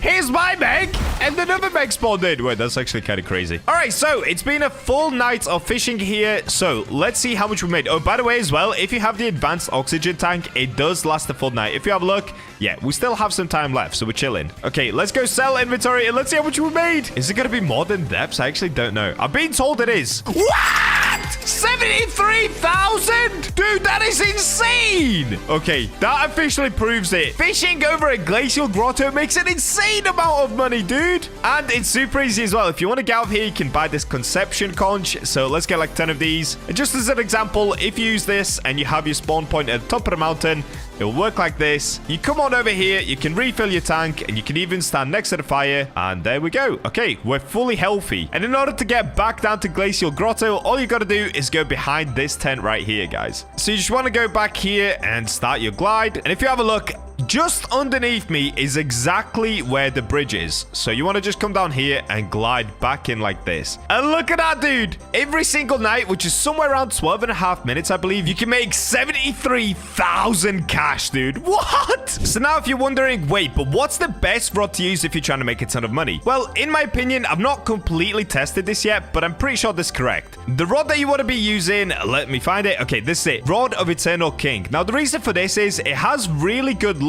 It's got 50% lure speed, which is pretty good. It's got control of 0.175, resilience 15%, and a max kilogram of 75,000 kilograms. So you can easily use it in Glacial Grotto. And the reason it's so good is that every 10 seconds, there's a 10% chance of summoning Royal Escort. So this would bump your luck up to 310% luck per cast. And on top of that, all fish have a 20% chance to be greedy. Now, the reason that greedy is so good is because it sells for 4 times the amount of value as normal fish. fish. So if I was to catch the glacial sturgeon, which is the most expensive fish over at Glacial Grotto, I could also catch it in the greedy mutation, which would then sell it for 4 times the amount, making it super expensive. I believe a greedy Glacial Grotto sells somewhere for around 30,000 cash per fish. So in the end, the numbers were Forsaken Shores, $14,900, Ancient Isles, $27,000, the Depths was $34,000, and Glacial Grotto was a whopping $73,000 just from one night of fishing. So there you go, guys. Now you know, if you want to make an insane amount of money, go to Glacial Grotto, use the Rod of Eternal King if you have one. If you don't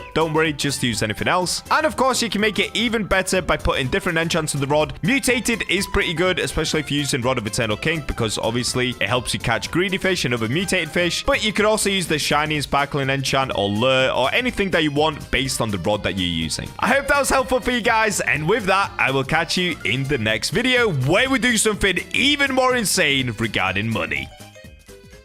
Today, we're finally checking out the new RNG-style game, Fisch. Fisch has been absolutely booming in popularity recently, so I'm going to try go from a complete noob to an absolute master chef. And I'm going to do this by making enough cash to get myself a trident rod. So let's see just how overpowered we can get. And we're in. Guys, I've been wanting to make a video on Fisch for so long now, but honestly, I just haven't got around to playing it yet. But today's the day. And if we have a look, yeah, I'm already level 68. I literally just started playing today, by the way. I'm level 68, 193 streak. And if you have a look over here on the right, I have 106,000 cash at the moment. Now, the reason that's important is because, honestly, I've just been spamming this Forsaken Island at the moment to try and get those golden fish so that I can get maximum money. And the reason I want max money is to get myself one of the trident rods. And then today we can go for the ultimate catching session just to see how OP it really is. And if you guys like today's fish video, make sure to subscribe and leave in the comments if you'd like to see more. But anyway, let's get back to the main island and let's begin this video. All right, here we go. We're back at Moosewood. So what we're going to do is basically go up, appraise the fish, and then sell them off to the merchant. Also, if you guys have never played Fisch before, then sorry, because I'm not starting from the beginning. If you'd like to see that, it's going to be up on the Idiots channel, probably sometime on like Sunday, maybe Saturday. And that's why me and Noodle basically went head to head from the very start to see who could become the best fisherman in like 2 hours of playing this game. If we open up my backpack and take a look here, yeah, look how many captain's goldfish I have, dude. It's actually insane. So what I'm gonna do is just basically appraise anything under 2 kilograms. So if we go here, let's pull out a fish. Can you appraise this fish, please? Okay, not good enough. Let's appraise again. All right, I'm basically just gonna rinse and repeat this process until I have every single fish above 2 kilograms. All right, there we go. I'm pretty sure I've appraised just about all of them. Like, I've got this one here that's 1.3 and this one's 1.6, but these are sparkling. So anyway, there we go. You can now see I've got all of them. This one's going to be the moneymaker. This one right here. Big Captain's Goldfish. We'll save that till the end. So next up, we want to come over to the merchant, sell all of these off, and then we should be ready to go for the trident rod already. So let's go through them one by one. I'd like to sell this. There we go. Look at the money come in. Oh yeah, dude. We're going to be so rich. All right, how much do I get for the sparkling one? I have no idea. This is only 1.3 kilograms. Let's see. 3.5? Not bad. Not bad at all. Okay, what about sparkling albino Captain's Goldfish? 1.6 or 1.8 kilograms. Let's see. Oh,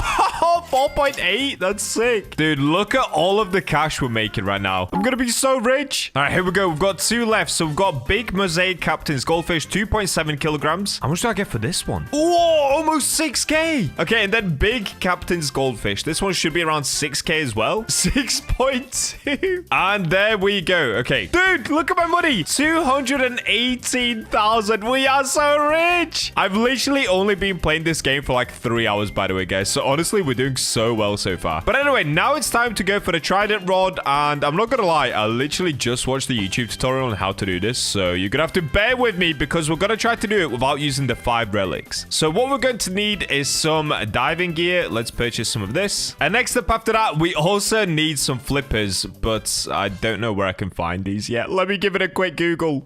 All right, I've just Googled it, and what we need to do is apparently go to Desolate Deep. So let's go there first. Let's get some flippers and maybe get some advanced gear instead of just basic. Okay, I see a boy just up here. I think, according to Google, this is meant to be the Desolate Deep. And dude, I look so epic driving this boat. Let's go. Editor, add in some epic music. Oh, we're here. Doesn't matter. All right, let me see. So can I get some scuba gear off here? Oh, I can. Okay, advanced diving gear. Let's get some of this. Easy. So now if we equip this, I'm all hooked up. I should be good to go. Let me see. Hopefully I don't drown. Next, we want to go underwater through there. All right, wish me luck, guys. Here we go. Now, I don't have any flippers, but I think we should be okay. I'm hoping we're going to be okay. All right, here we go. Desolate Deep. So I believe where I need to go is to the right here. I could be so wrong about this, dude. Am I going the wrong way already? I feel like that's the wrong way. All right, so I think I'm going the right way now. I'm pretty sure I go left here. And then I think I'm meant to go up there where the top of the water is. So I think I just pop up here. Let's see. Dude, I could be so wrong, guys. Oh, let's go. Okay, we're here. All right, so we've made it to the middle area. You can see we're now in Desolate Deep. I think this is just an NPC chilling. You see that cave up there? Up there? Yeah, buddy. I want to get up that cave, but I'm not sure how. Okay. Have fun, buddy. I'm on a mission. Okay, so one of the things that I'm going to need is a conception... Is that what it's called? Conception conch. Okay, let me get one of these. And we're going to need that later. Oh, here are some flippers. Let me get some of these. Perfect. All right, I set a spawn point here with the innkeeper. There is a merchant here as well. Wait, let me quickly take a look. What does the merchant sell? Oh, wait, you sell to the merchant. My bad. Okay, doesn't matter. Ignore that. All right, so next up, we've got to go off this platform. And then I'm going to have to figure it out once I'm in the water. So apparently there's a little gap down here we can go through. Let me have a look. Unless it's been patched. Okay, I see it. So there's a little gap here. A little gap through here. Okay, it might be kind of dark for you guys, but I've got a bright monitor, so it's okay. All right, here we go. Desolate Deep. We're going. And there we go. All right, so now we're into the actual area where you're supposed to put the relics down. So you're supposed to put them here, right? And then this door is meant to open. And that is how you get to the trident area. Dude, look at my goggles. But there is actually another way through the door, and I guess this is kind of like breaking the game, but you know what? We're gonna do it because I really want that trident. So one of the ways you're supposed to be able to get through is if you come up against this wall like this. If you go inside your body just like this, you can type in the chat /E pumpkin like this. And then once you type that, you want to press enter and press shift at the same time. So let's try it. Enter shift. Okay, I kind of lagged a little bit, but it didn't set me through the wall. So let's try that again. All right, here we go. Oh, I did it. Yeah, let's go, guys. Did you see that? Epic BachaBlox movement. All right, so we're through now without having to use any of the relics, which is epic. And don't look at the chat. It did not take me 10 attempts, okay? It took me 1. Okay, you guys saw nothing. It literally took me 1 attempt. And now that we're here it is, dude. Trident rod. Now, I know some of you guys, or probably a lot of you guys, already have this already. But like I said, I literally just started playing like 3 hours ago. So getting it within like 3 hours is not bad at all, dude. Do I have enough cash left? Yeah, okay. I have 190,000. Let's go. All right, would you like to purchase trident rod? Yes, sir. And now all we have to do is use this conch right here, and we should be able to get out. So let's see. We're getting conched up, dude. And that's it. We are back out. Now, did I actually purchase the rod? I should have done. Let's have a look. I probably should have checked that before I left that area. Okay, equipment. Oh, there it is. I actually did it. Trident rod. So it gives me 20% lure speed, 150% luck, 0 control, resilience 0, max kilograms 6,000 kilograms. And just to put it into perspective, what I was using before was the carbon rod. And this literally was a minus 10% lure speed, 25% luck, control 0.05, resilience 10, and 600 kilograms. Dude, I am so ready to go fishing. All right, let's get back outside. Let's spend some Robux and let's see how many amazing fish we can catch now. Actually, first, let me test it here quickly. So perfect cast. Ooh, I like that it's long as well. All right, we're getting something. We're cooking. Coral geode. That's kind of doo-doo. We don't want that. Anyway, let's get back outside. All right, we're back outside. I've still got my boat here waiting for me, which is nice. All right, let's get all the gear off. So as you can see now, we're on 41,000 cash left still, which to be honest is not bad. Like, I've actually not spent that much. But next up, I want to see what amazing fish I can actually catch out here. So let's start fishing off my boat and just see what we get. Oh, I'm getting something good. Oh, I've got to lock in. What did I just get? Atlantean crown bass at 4.5 kilograms. Dude, that's a new catch for me already, guys.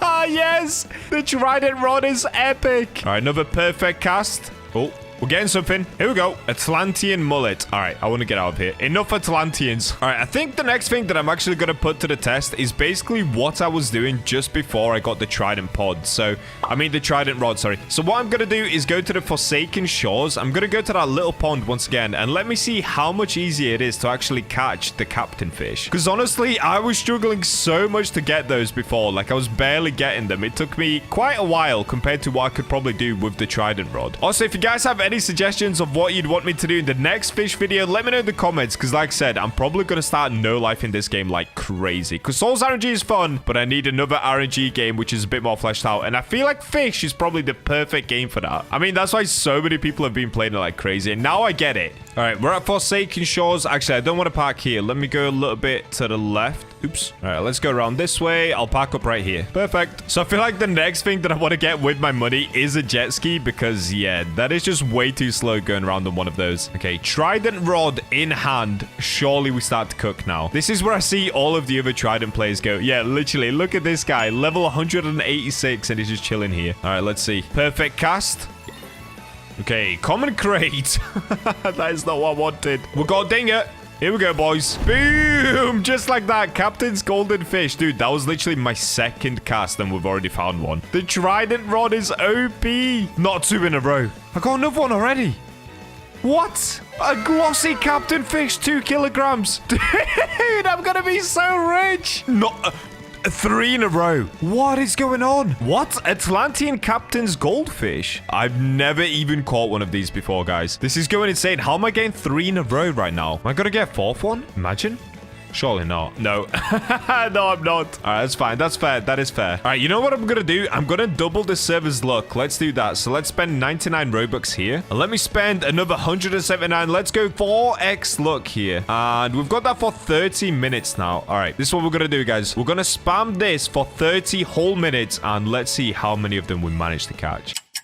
And if we take a look, yeah, okay, so we still have 2 minutes left of the 4x luck. But I'm not gonna lie, guys, I've been getting kind of cooked on the luck. Like, I cannot seem to find that many of the captain fish. Let's have a look. See if we can get one here. And then I get one straight away, dude. I should have been recording the whole time. It's the recording luck. There we go. Captain's goldfish. Let's go. If I get 2 in a row, then it really is recording luck right now. Oh, no. See, I've been getting crates so many times, dude. I got cooked. I need to use the bait crate to put some bait on, actually. So let's go common, fish barrel, bait crate. Okay, let's have a look. Do I have some good bait here? Let's throw on some worms. I feel like worms are probably pretty good here. No, dude, I'm getting a barrel of fish. How did my worms catch a barrel? That is not what you want. Do I see some red hair next to me? Oh, wait. Okay, we're getting the golden fish. I've got to relax. Let's go. And I'm pretty sure Fisherman Noodle has come to join me. Look at this guy. He also just got the trident rod as well. So if you guys, once again, if you want to check out the Idiots video, it will be up probably on like Sunday. All right, this is probably my last cast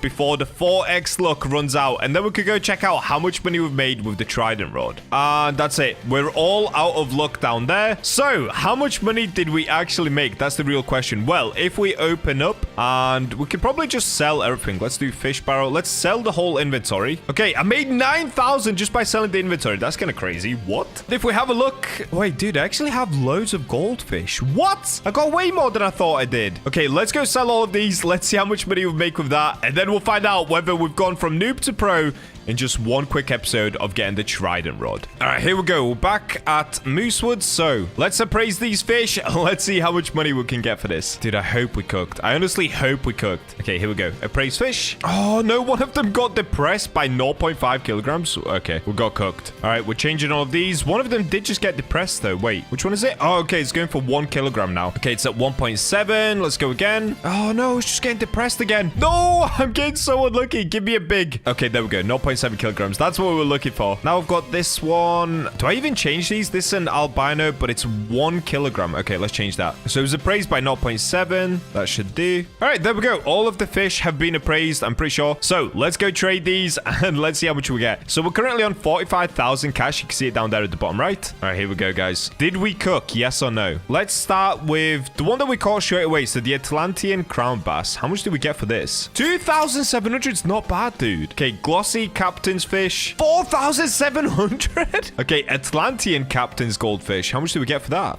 8,000. No. What? Wait, this one's 2.4 kilogram. What about this one? 10,000. What? I did not know they sell them for that much. What is going on? 9,000 cash? No way. 11,000. 8,000. What? Okay, the trident rod is OP, dude. What? I didn't get a single one of these Atlanteans before I got trident. Okay, sell this one. Sell this one.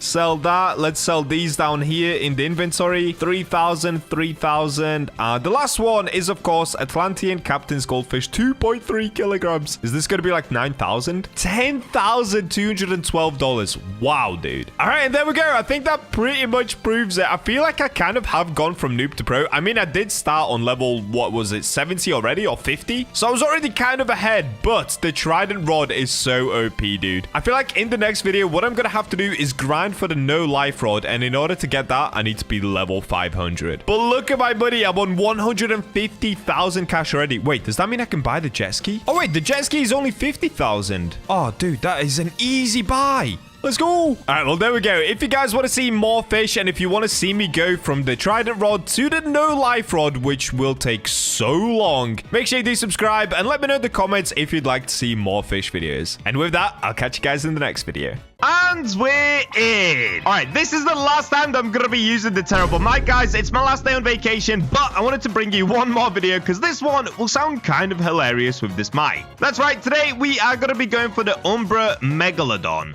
Now, this is the Megalodon you've all seen. It's the one that was basically shown as the main example for the Umbra mutation. And if you guys didn't watch my rod video, in order to get the Umbra mutation, we actually have to use the Fang of the Eclipse. Now, first things first, I do have controlled on this rod, but the actual better mutation to use is going to be Herculean. Just because if I show you guys super quickly here, this rod tends to have a pretty small... Oh, wait, what? What? Why is the control bar this big? Hello? Oh, I know why. Of course, it's because Eclipse is not currently active. When Eclipse is active, the control bar goes absolutely tiny. So before we go for the Megalodon, the first thing we've got to do is go to Statue of Sovereignty. All right, here we go. Made it. So now, next up, we've got to actually make it nighttime just so that we can actually enchant. And if you guys didn't know, Herculean has swapped from just a normal enchant relic to an exalted enchant relic. So let me go ahead and grab a stack of these. And let's get it. Let's see if we can get Herculean. Okay, we've got to start with Quantum. Oh, no. We got Immortal next, okay? We've got Anomalous. Dude, we are getting cooked right now. Please give me Herculean, dude. Quantum again. Oh, and there it is. Herculean. Increases strength by 25,000 kg. Controlled by 0.2 and progress speed by 10%. So here's the other thing with this rod. It has a max kg of 25,000 kg, but of course the Megalodon has a minimum kg of 50,000 kg. But because we have Herculean, we now have 50,000 kg on this rod, and the control bar will be bigger, and on top of that we get a plus 10% progress speed, which is honestly a massive W. So next up, it's pretty simple. We've got to start popping sundial totems like crazy until we get a Megalodon to spawn in. So I'm gonna start doing that, and I'll see you guys once we get our very first Meg. All right, here we go. We got our first Megalodon to spawn in, and there it is over there. We can see it in the distance. All right, come here, Meggy. So now what we've got to do is we have to make it daytime once again, because in order for this rod to actually work, we need to use an Eclipse totem. Basically, the only way to actually get the Umbra mutation, there's only a 10% chance to get it, and it has to be an Eclipse in order for this rod to actually work properly. All right, so let's go ahead and stick on 8x luck. All right, there we go. Now, the poopy part about this is that we can't actually tell what the Meg is going to be before we get it out of the water. So there's a 90% chance that we get the Solar Blaze mutation, and only a 10% chance that we actually get the Umbra mutation. So what we've got to do is basically just dodge any fish that's not the Megalodon. Oh, okay, look, there's the Umbra mutation. All right, let's catch this just so that I can show you guys what this mutation looks like. Okay, there it is. Umbra Mythic Fish. Dude, these things look so cool. Like, look at this. It's beautiful. We have to get a Megalodon that looks like this. It looks insane. Oh, okay, here we go. We're getting the Meg. So currently, the Megalodon is minus 20% progress speed, which is fine. Oh, wait, I should be using Deep Coral for this, though. Am I using Deep Coral or normal coral? I think I'm using normal coral right now, but it's still working. We're chilling. Dude, doing this on my laptop is so much harder because... Oh, there's like lag, but we got it. We did it. All right, here we go. First meg of the day. We got ourselves an ancient megalodon. Now, the question is it going to be the Umbra Eclipse megalodon? Remember, there's only a 10% chance that it's actually Umbra and a 90% chance that it's just Solar Blaze. So let's get into the backpack. Let's scroll down. Where is it? Oh, there it is. Okay, wait, I can see it. We got a Solar Blaze big ancient megalodon, and the rod actually duplicated it. So that's the thing. This rod can actually duplicate and triple catch different types of fish. So there's a 10% chance that it duplicates. So we got 2 Solar Blaze ancient megalodons. Bro, what? Look at this. Solar Blaze big ancient megalodon. We've got 2. Oh, whoa, this looks so good though. Okay, just this alone looks absolutely insane. We don't even need Umbra at this point, but also we definitely do. All right, I'm gonna get back to the Sundial Totem pop-ins. That is a pretty good start though. Big Solar Blaze ancient megalodon is actually kind of insane. All right, here we go. We've got another megalodon to spawn in. So same thing again. Let's use the Eclipse Totem. Oh wait, what? There's a tornado coming through. Bro, I completely forgot that there's new weather types as well. Oh, I just got rid of it because I was using an Eclipse. Wait, could I have just caught like a tornado megalodon? All right, I have no idea, but we're gonna have to explore that in the future. In this video, we'll just focus on the Umbra megalodon still. Okay, we got ourselves the next meg once again. Let's make sure that I don't lose this one. They're pretty easy to lose, so let me lock in. Okay, wait, that was really easy. What? Oh, wait. Oh. Okay, here we go. Come on. No. All right, there it is. We got it. Oh, wait, was that Solar Blaze? No, I can literally see it behind me straight away. I know that we got the Solar Blaze megalodon. Oh, that is such a rip, dude. All right, there it is. Another Solar Blaze ancient megalodon. Well, let's have a look at it just to make sure it is Solar Blaze. Yeah, it is. We got another Solar Blaze ancient megalodon. I mean, I guess I'll take it. Let's have a look at this one. Yeah, okay. It looks the exact same as last one, except it's just a little bit smaller. All right, on to the next. The next day. Guys, it's official. I'm finally back home. So this recording is kind of weird. I recorded half of it on vacation. Now I'm back home, so my mic is finally fixed. So let's get right back to it. What we've got to do is use an Eclipse Totem. I do still have 2 of them left, so let's use a Sundial Totem to make it daytime. Then let's go ahead and use that Eclipse Totem. All right, let's get it. Oh, it looks like I got another Umbra Mythic fish. Dude, we just need to get that on the Megalodon now, and we're going to be chilling. All right, here we go. We got ourselves another Meg. Oh, no.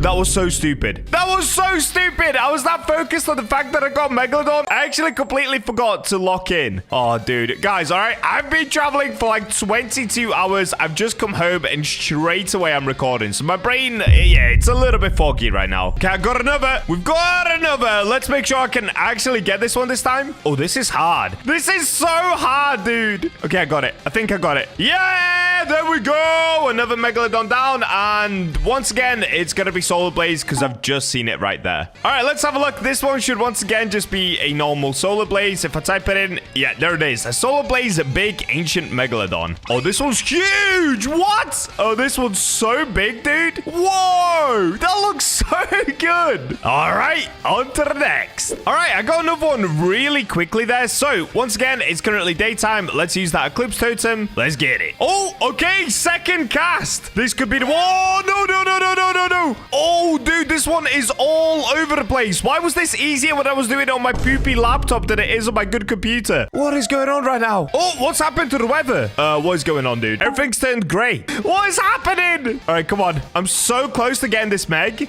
Okay, there it is. No! I saw the Solar Blaze once again. Look at the fire in the water. It's kind of a dead giveaway as to what we're about to get. All right, there it is. And here it is down here. Solar Blaze, a big Megalodon once again. All right, well, what we have to do now, guys, because we are fully out of Eclipse Totems, I've actually got to go to Ancient Islay and buy a lot more of them. I honestly don't even have that many sundials left, but hopefully 350 should be enough. All right, we made it to the little cave where you can buy more of these Eclipse Totems. So let me go ahead and just get like 50. Okay, that should be enough. That's 12.5 million just on Eclipse Totems. That basically gives us 50 different tries of trying to get this Megalodon. If that isn't enough, I quit, dude. All right, so let's get spamming the Sundial Totems once again and try to get the Megalodon to spawn in. Here we go. We've got another. Once again, let's make an Eclipse and let's get going. All right, come on, bro.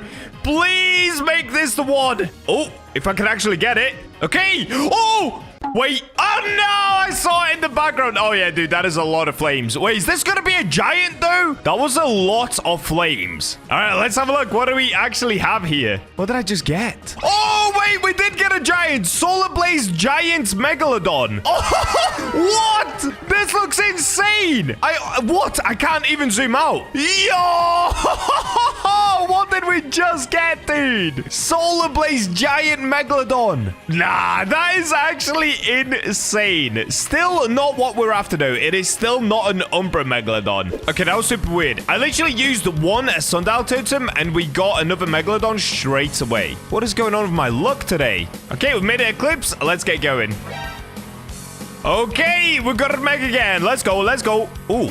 Okay, and there it is. Oh, in a second. Oh, in a second. There we go. And once again, I can see flames behind me. Bro, why are we getting cooked right now? Literally, we are getting flamed up. Okay, what did I catch now? Solar Blaze. I got this one. Oh, it's quite a small one. What? Wait, what? Is this like a tiny Solar Blaze Megalodon? How did I get this? Why is it so small? Did it say 28 tons? Nah, bro, it's tiny. Okay, I don't know how that just happened, but we got ourselves a really small. In fact, look, it's the smallest Megalodon I have. It's literally smaller than my electric one. What?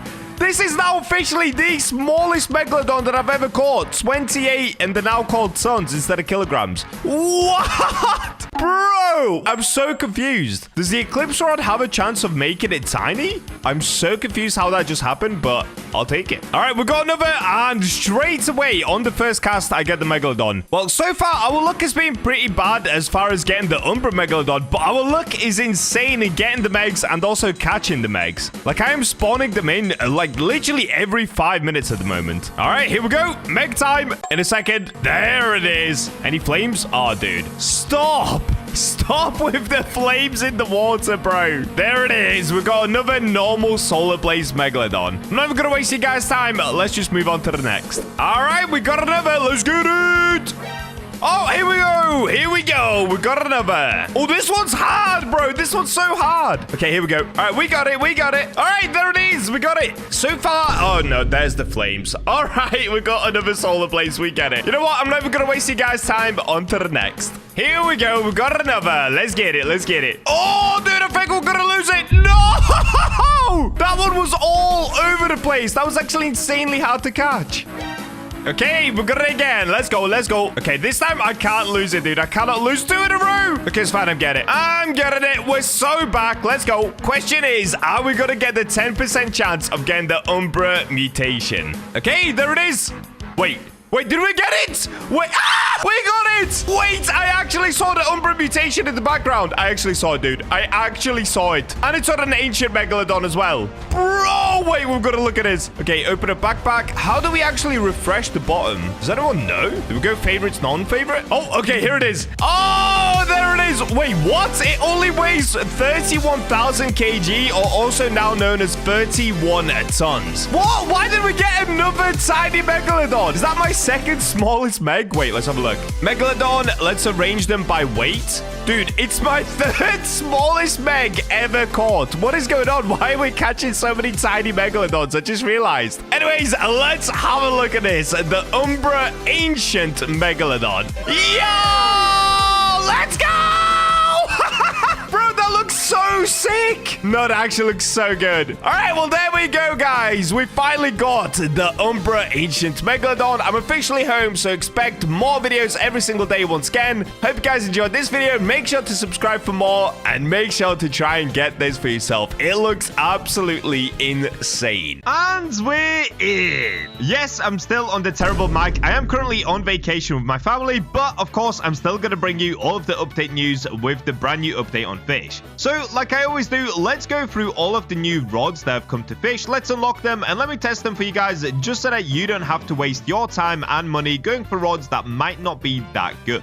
So, first things first, there are 2 rods that you get from reaching level 2000 and 2500, but there are also 2 rods that you can get from just doing some pretty easy quests. Now, in order to do those quests, you have to have a C2 unlocked, so let's quickly go ahead and leave C1, let's go to C2 and start the first quest. Alright, here we go, we're in C2, so, shipwright, get me my jet ski please, buddy. So in order to get the first rod, we're going to do the first easy quest. Now, to do this one, we actually have to go over towards Lush Grove. By the way, guys, I'm so sorry about my mic, dude. There's nothing that I can do. Like I said, I'm on vacation with my family right now. I just still want to bring you guys these videos rather than not posting for like the next 4 days. Oh, wait, why did I go down here? Rip. But instead of just not posting the videos, I thought, well, let's just deal with the funny bad mic. Okay, so what we need to do is basically head in the direction of the Blue Moon entrance door. So that would be right here. As you guys know, this is where you can get the Blue Moon idol. But what we want to do is basically go to the other side of this. So if we go right over here and we go next to this tree, there should be a little carrot. There it is. So you'll see this kind of sticker or like post-it note on the tree where it's a little carrot. You can go ahead and claim this. And when you get it, it says you discovered a strange note. Scrawled on it, glub glub, luck luck. Maybe someone's waiting to hear this. Now, apparently, there is some sort of a bunny on the island somewhere. I actually don't know where this is, but that's who you're supposed to go ahead and talk to next. Oh, and I found him. Okay, if you basically just go behind that area, behind where the tree was, you'll find this dude, a tiny little carrot man called Carrot Banny? Carrot Baney? Why is he so small, bro? Is that a mistake or is he meant to be this tiny? Oh, look at him. He's kind of cute, though. Wait, did I just climb him? Oh, I'm sorry, buddy. Okay, let's talk to this dude. What's the password, bub? Banana, giant, shiny, ancient kraken, glub, glub, luck, luck. It's got to be glub, glub, luck, luck, right? Very well. Okay, so that takes you through a portal, and here we are. We are officially in the carrot garden. If this isn't the most random thing that Fish have ever added in, I don't know what is, bro. Like, what is going on in here? Can I talk to these people? But bro, what is this? Is this like in celebration of something? Is there some sort of a carrot-themed holiday that I'm not aware of? What is going on? Well, anyway, inside of here somewhere, there should be a rod. I actually don't see it. Oh, it's right here. Okay, so just next to the portal, there's a rod called a carrot rod. It costs 75,000 cash of obviously the money in the second sea.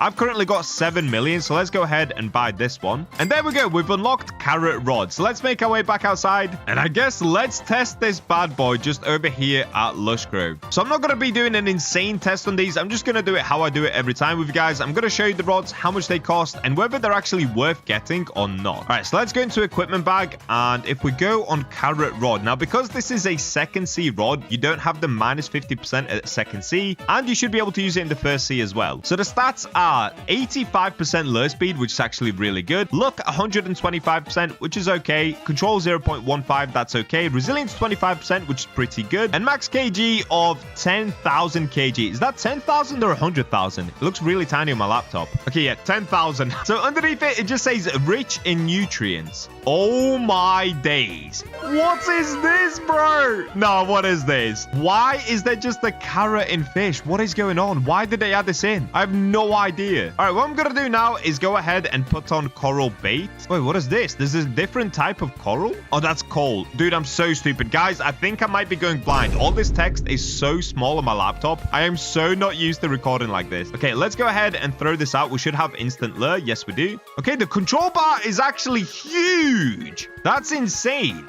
So right now, we've got a plus 10% progress, but that's because of the fish that we're catching, I believe. Yeah, okay, it was because of the fish, not because of the carrot rod. So far, I don't see any difference with the carrot rod. We haven't gotten any sort of mutation, but the control bar is very big. Like, very big. This is super easy to use. So overall, it seems like a W second sea rod. Like, this one you can actually easily use in the second sea, and you don't need to do any sort of rebuffing like with the first sea rods in the second sea. You can just use it. It's got a super high lure speed, so we can get the instant lure, and of course, it's got pretty good luck as well with 125% luck. So if we have a look at the actual stats on the carrot rod, we can see these are the stats that are displayed in game, which is fine. But then we can see this here. There's a 5% chance for the carrot mutation, which is an 8x value. What? Bro, that's like the same as the ethereal prism rod. That's actually insane. Except, of course, it's a lower chance of getting it. Then we've got a 5% chance to spawn a carrot pool for 5 minutes, guaranteeing carrot mutation for all fish caught by all players. Oh, whoa, that's actually insane. Okay, so you can actually create a carrot pool and then use a different rod and still get the carrot mutation. I'm trying to look at a picture for the carrot mutation, but it's not appearing. Okay, in that case, what we could do is just let's keep fishing until we manage to get it for ourselves. There's only a 5% chance, so this could take some time, but we should be able to get the carrot mutation eventually. So this is kind of like the Zeus rod where it creates a pool, and there's a 5% chance of it happening, except instead of it being an epic-looking Zeus mutation, it's supposed to be some sort of a carrot mutation. Oh, okay. Did you see that? A giant carrot just came down from the sky. It's kind of like the banana skin that you could buy for the Heavens Rod in the past. Okay, so now that we've got the giant carrot that came down, am I going to be able to catch carrot mutation? What just happened? You guys saw that, right? Okay, I'm still not getting the carrot mutation, though. The carrot did come down from the sky, but no carrot mutation. Maybe it's bugged, or maybe I've just done something wrong. Okay, let's keep it going. Let's keep it going. Oh, is that it? It looks orange. What is this? There it is. Okay, we've got a carrot mutation. We got a carrot Merc Drifter. Okay, so I have no idea why a giant carrot came down from the sky, because after that happened, we didn't get any carrot fish, but after about 5 catches, we got the carrot fish. Really weird, really random. I have no idea why that carrot came down. All right, so I've kept fishing for quite a while. I still haven't had a carrot pool appear. Once again, it could just be that I'm getting kind of unlucky because it's only a 5% chance, but I swear when the carrot came down from the sky, that should have been the carrot pool. So what I'm going to do, I'm going to go ahead and catch this fish. Let's just take a look at the carrot mutation that I did catch, and then we can move on to the next rod. So if I quickly show you guys, this is the Merc Drifter. This is normally what the fish looks like. It's all green like this. And this is it with the carrot mutation. Ooh, okay, I'm not gonna lie. It's not like a super epic mutation. Maybe it looks a little different depending on how you catch it. Oh, it does look different. Okay, so it changes colors. That's actually pretty sick. So you can get like different types of oranges and yellows. I always like it when they add it, like these kind of color changing fish. But is the mutation itself super insane looking? No, it isn't. Would it still look cool on a Megalodon and a Scylla? Yeah, it would. Is this rod worth getting? I guess it kind of is if you don't have an epic rod in the second sea and you don't want to debuff your first sea rods. But overall, is it an insane rod compared to like first sea rods? No, it isn't. So I'm going to give this rod like a 6 out of 10. If anything, it's just super cute looking. All right, so for the next rod, it actually begins here. So what you want to do is go to Islay of New Beginnings in the second sea. And you'll see this little pirate right here called Dead Man Joe. Now, if we go ahead and speak to Dead Man Joe, he'll say, well, you don't seem like the type to shy away from a good legend, huh? Depends on the legend. What do you have in mind? Ever heard of Oscar's Locker? Now, this is the really epic rod. Probably the best rod in the game now. So that's what we're going to be going for. And we're going to go ahead and unlock Oscar's Locker. So no, what's that? It's a deep crack down in the seafloor, hidden ancient. Go on. It hides more than treasure. It hides curses, madness, and hope. Curses and hope, that doesn't make much sense. Oscar was a great fisherman from the old days. So, of course, if you guys remember Cthulhu, Oscar is the guy that pushed the Cthulhu dude into the water. The sea took his brother. Oscar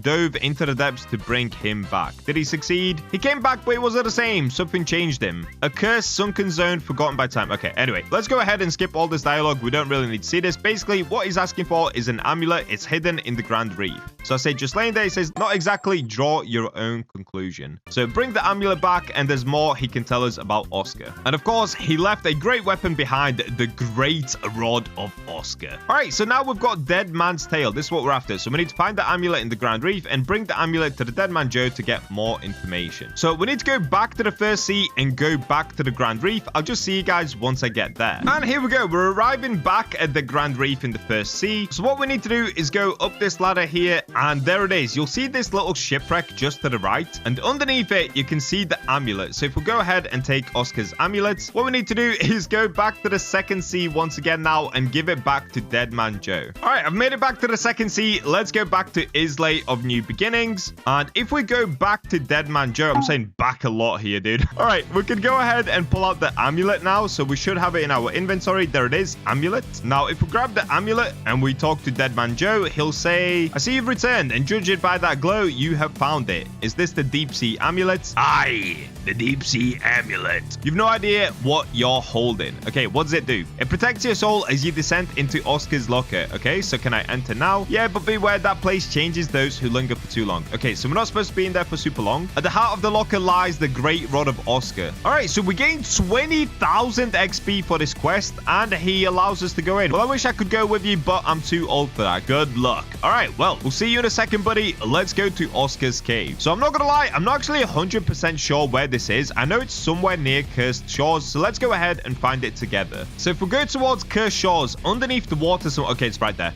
I can see it. There's a little red bit coming up from right there. All right, so right at the front of Cursed Shores, you guys should see a cave down here. So what we can do is let's get equipped with, I guess let's go water bubble, right? So we can actually breathe underwater. Then we're going to need tide breaker so that we can swim quickly. We're, of course, going to need our super flippers. And we've got the glimmerfin boots on, so we should be really quick going through the water here. All right, here it is. So this is what it looks like. Now, because we've got the amulet, and I'm not sure if you're supposed to hold it out. I don't think you actually have to hold it. So let's go ahead and use the tide breaker here just so we can travel even quicker. So what we can do, it's basically like Mariana Vale. You just follow it all the way through. I guess you could even probably get a submarine down here, but I'm just going to travel it on my own because I don't think it's actually that long of a tunnel. We should be able to get out pretty quickly. All right, and there it is. Yep, it doesn't take that long, and we've now made it out.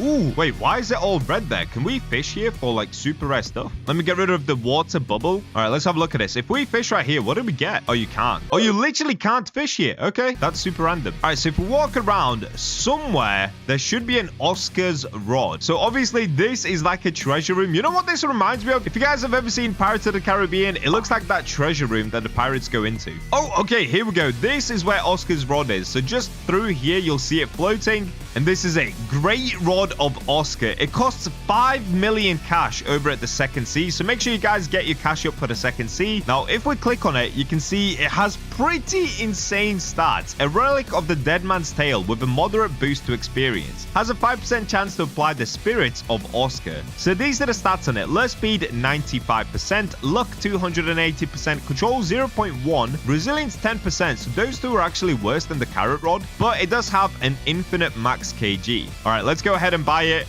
And yes, I really did just spend 5 million of the second sea cash just so that you guys don't have to. Okay, well, let me go ahead and use my conception conch just to make our way back outside here. I don't think there's anything else in this area, so we can just go ahead and leave. Now, if we go to equipment and we type in Oscar, there it is. Great rod of Oscar. All right, now, before we get fishing, let's have a look at all of the stats properly. So it is a stage 4 rod at the second sea, which is the very first stage 4 rod that you can get. Like we said, it costs 5 million cash. We've gone through all of the stats, but this is the ability for it. So it gives you a plus 30% progress speed. That's insane. What? It gives you 1.25x XP from fish, so you gain more XP, which for me doesn't matter because I'm already max level.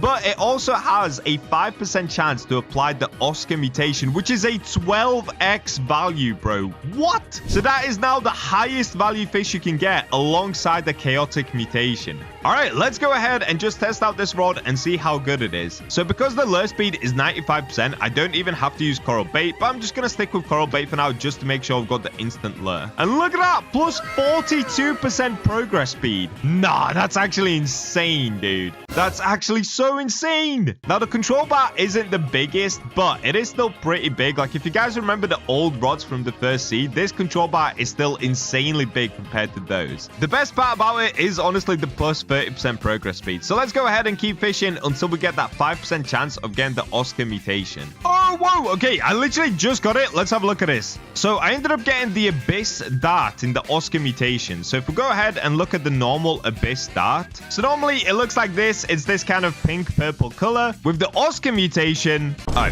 is that it? It's basically the colors of the rod, kind of like this dark brown, this red, and this orange. And that's it. Wait. Maybe it's because I've got performance mode on. If I turn performance mode off... Nope, that's literally it. Okay. All right, I'm going to be honest with you guys. That is a huge L. A huge L. For a 5% mutation chance, it looks worse than the carrot rod. What? Okay, if we have a look at carrot again. Bro, in my opinion, the carrot mutation looks better. Like, the colors actually look better than the Oscar mutation. The Oscar mutation looks so boring. Okay, that's actually a huge L. As far as the rod itself, the rod is insanely good. It gives you more XP, and you can get the fish super easily. So if you guys are trying to grind to max level, this is now probably the best new rod to reach max level with. However, getting the mutation, it's super underwhelming. There's only a 5% chance. Now, it does sell for a lot of money, but fish devs, if you're watching this video, please change the look of this mutation. It actually sucks, dude. All right, so that is 2 out of the 4 new rods. So the first 2, you have to complete quests like I did in order to be able to get them. But for the next 2, they're simply level rods. So we did get a brand new level 2500 rod, but we also got a new rod for reaching the level 2000, so you don't even have to be max level. So these are classed as the stage 10 rods in the first sea.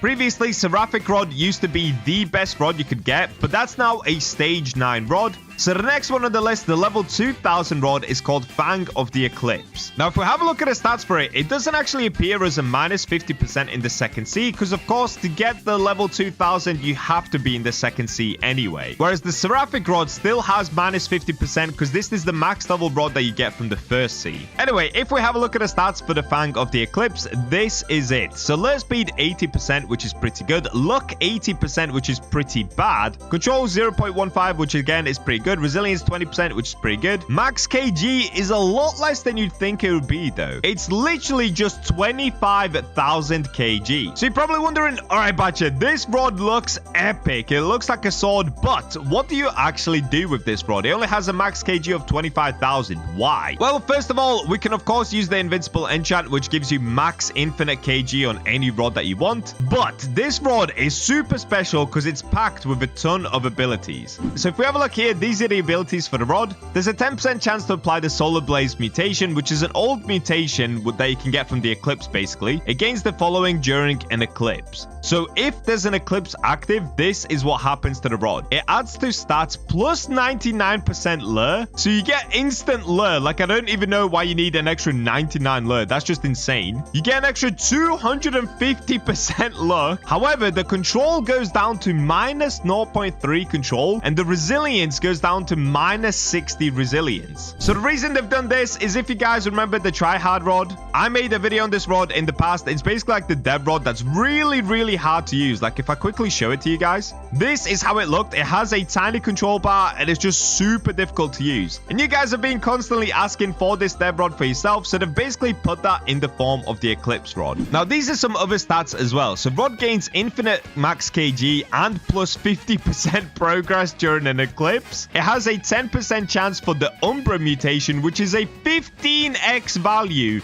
and 90% for Solar Blaze mutation. 15x is now by far the highest value you can possibly get in Fish. There's a 50% chance to multiply the weight by 0.5x and a 50% chance for a 1.75x multiplication on the fish's weight. Once again, that is the biggest weights multiplier in the game right now. It gives you a 15% to double catch and 5% to triple catch. You can actually triple catch now. What? So clearly, all they have to do is pop an Eclipse Totem and the stats just go absolutely insane, making this by far the best rod in the game. So let's go ahead and test this for ourselves. First things first, let's go ahead and make it daytime so that we can get a fresh Eclipse. Now, I should have some Eclipse Totems. All right, here we go. Dude, I am so excited to try this. This rod sounds absolutely insane. All right, here we go. It's nighttime. Let's pop the Eclipse Totem. Oh, wait, what am I talking? Wait, what am I talking about, dude? Eclipse is during the day. I'm an actual idiot. I'm sorry, guys. Okay, here we go. It's daytime, so let's now make it Eclipse. There it is. Okay, so if we now get fish in, let's have a look at what things we can get here. So if you have a look, the control bar is tiny. Like, it's so small. But I'm not gonna lie, this one is nowhere near as hard to use as the try-hard rod. The try-hard rod had a minus 300% resilience. This one has only minus 60%, so it's definitely doable. There it is. We got the Solar Blaze mutation, so it gives us a 90% chance of every fish being the Solar Blaze mutation, which is insane. Okay, I was wrong. It's still pretty hard to use. Okay, it's still pretty hard to use. I'm not gonna lie. So I guess what I should do is go ahead and put some enchantments on this rod, right? Maybe get like control on it. That should help. All right, so let me go ahead and go to the second sea altar. All right, there we go. I put control on the rod. Now, I know you can get even better control with some other enchantments, or there's probably even better enchantments for this rod, but I'm just trying to test this super quickly before my laptop blows up from overheating. So let's make our way back outside, and let me actually swap to deep coral. So we're gonna get a way better resilience of 50. Okay, let's use the Eclipse Totem. All right, now we should basically only have a minus 10% resilience, and we should have a way better control on the actual bar. Yeah, look at that, dude. Look at the size of the bar. Yeah, this is now easy peasy, man. Oh, there it is. It works. We got a double Solar Blaze Gale Snapper. Nah, this rod is actually so insane. Bro, this rod, okay, the Oscars rod, it's all right. It's kind of worth it. It costs 5 million. But if you guys can reach level 2000, this is the rod you want. We just got a double big solid blaze foam runner. What? This rod is insane. No, that's actually crazy. That's actually so crazy. Look at this. We just keep getting double fish constantly, dude. All right, let's keep going until we get the actual eclipse mutation. I want to see what that looks like. The Umbra mutation. Oh, yeah, I forgot. That's why we're getting big as well, because there's a 50% chance that it gives you a 1.75x of the fish's weight. What? That is actually so insane. I cannot get over that. That is so crazy. Whoa, look at that. A giant solar blaze foam runner.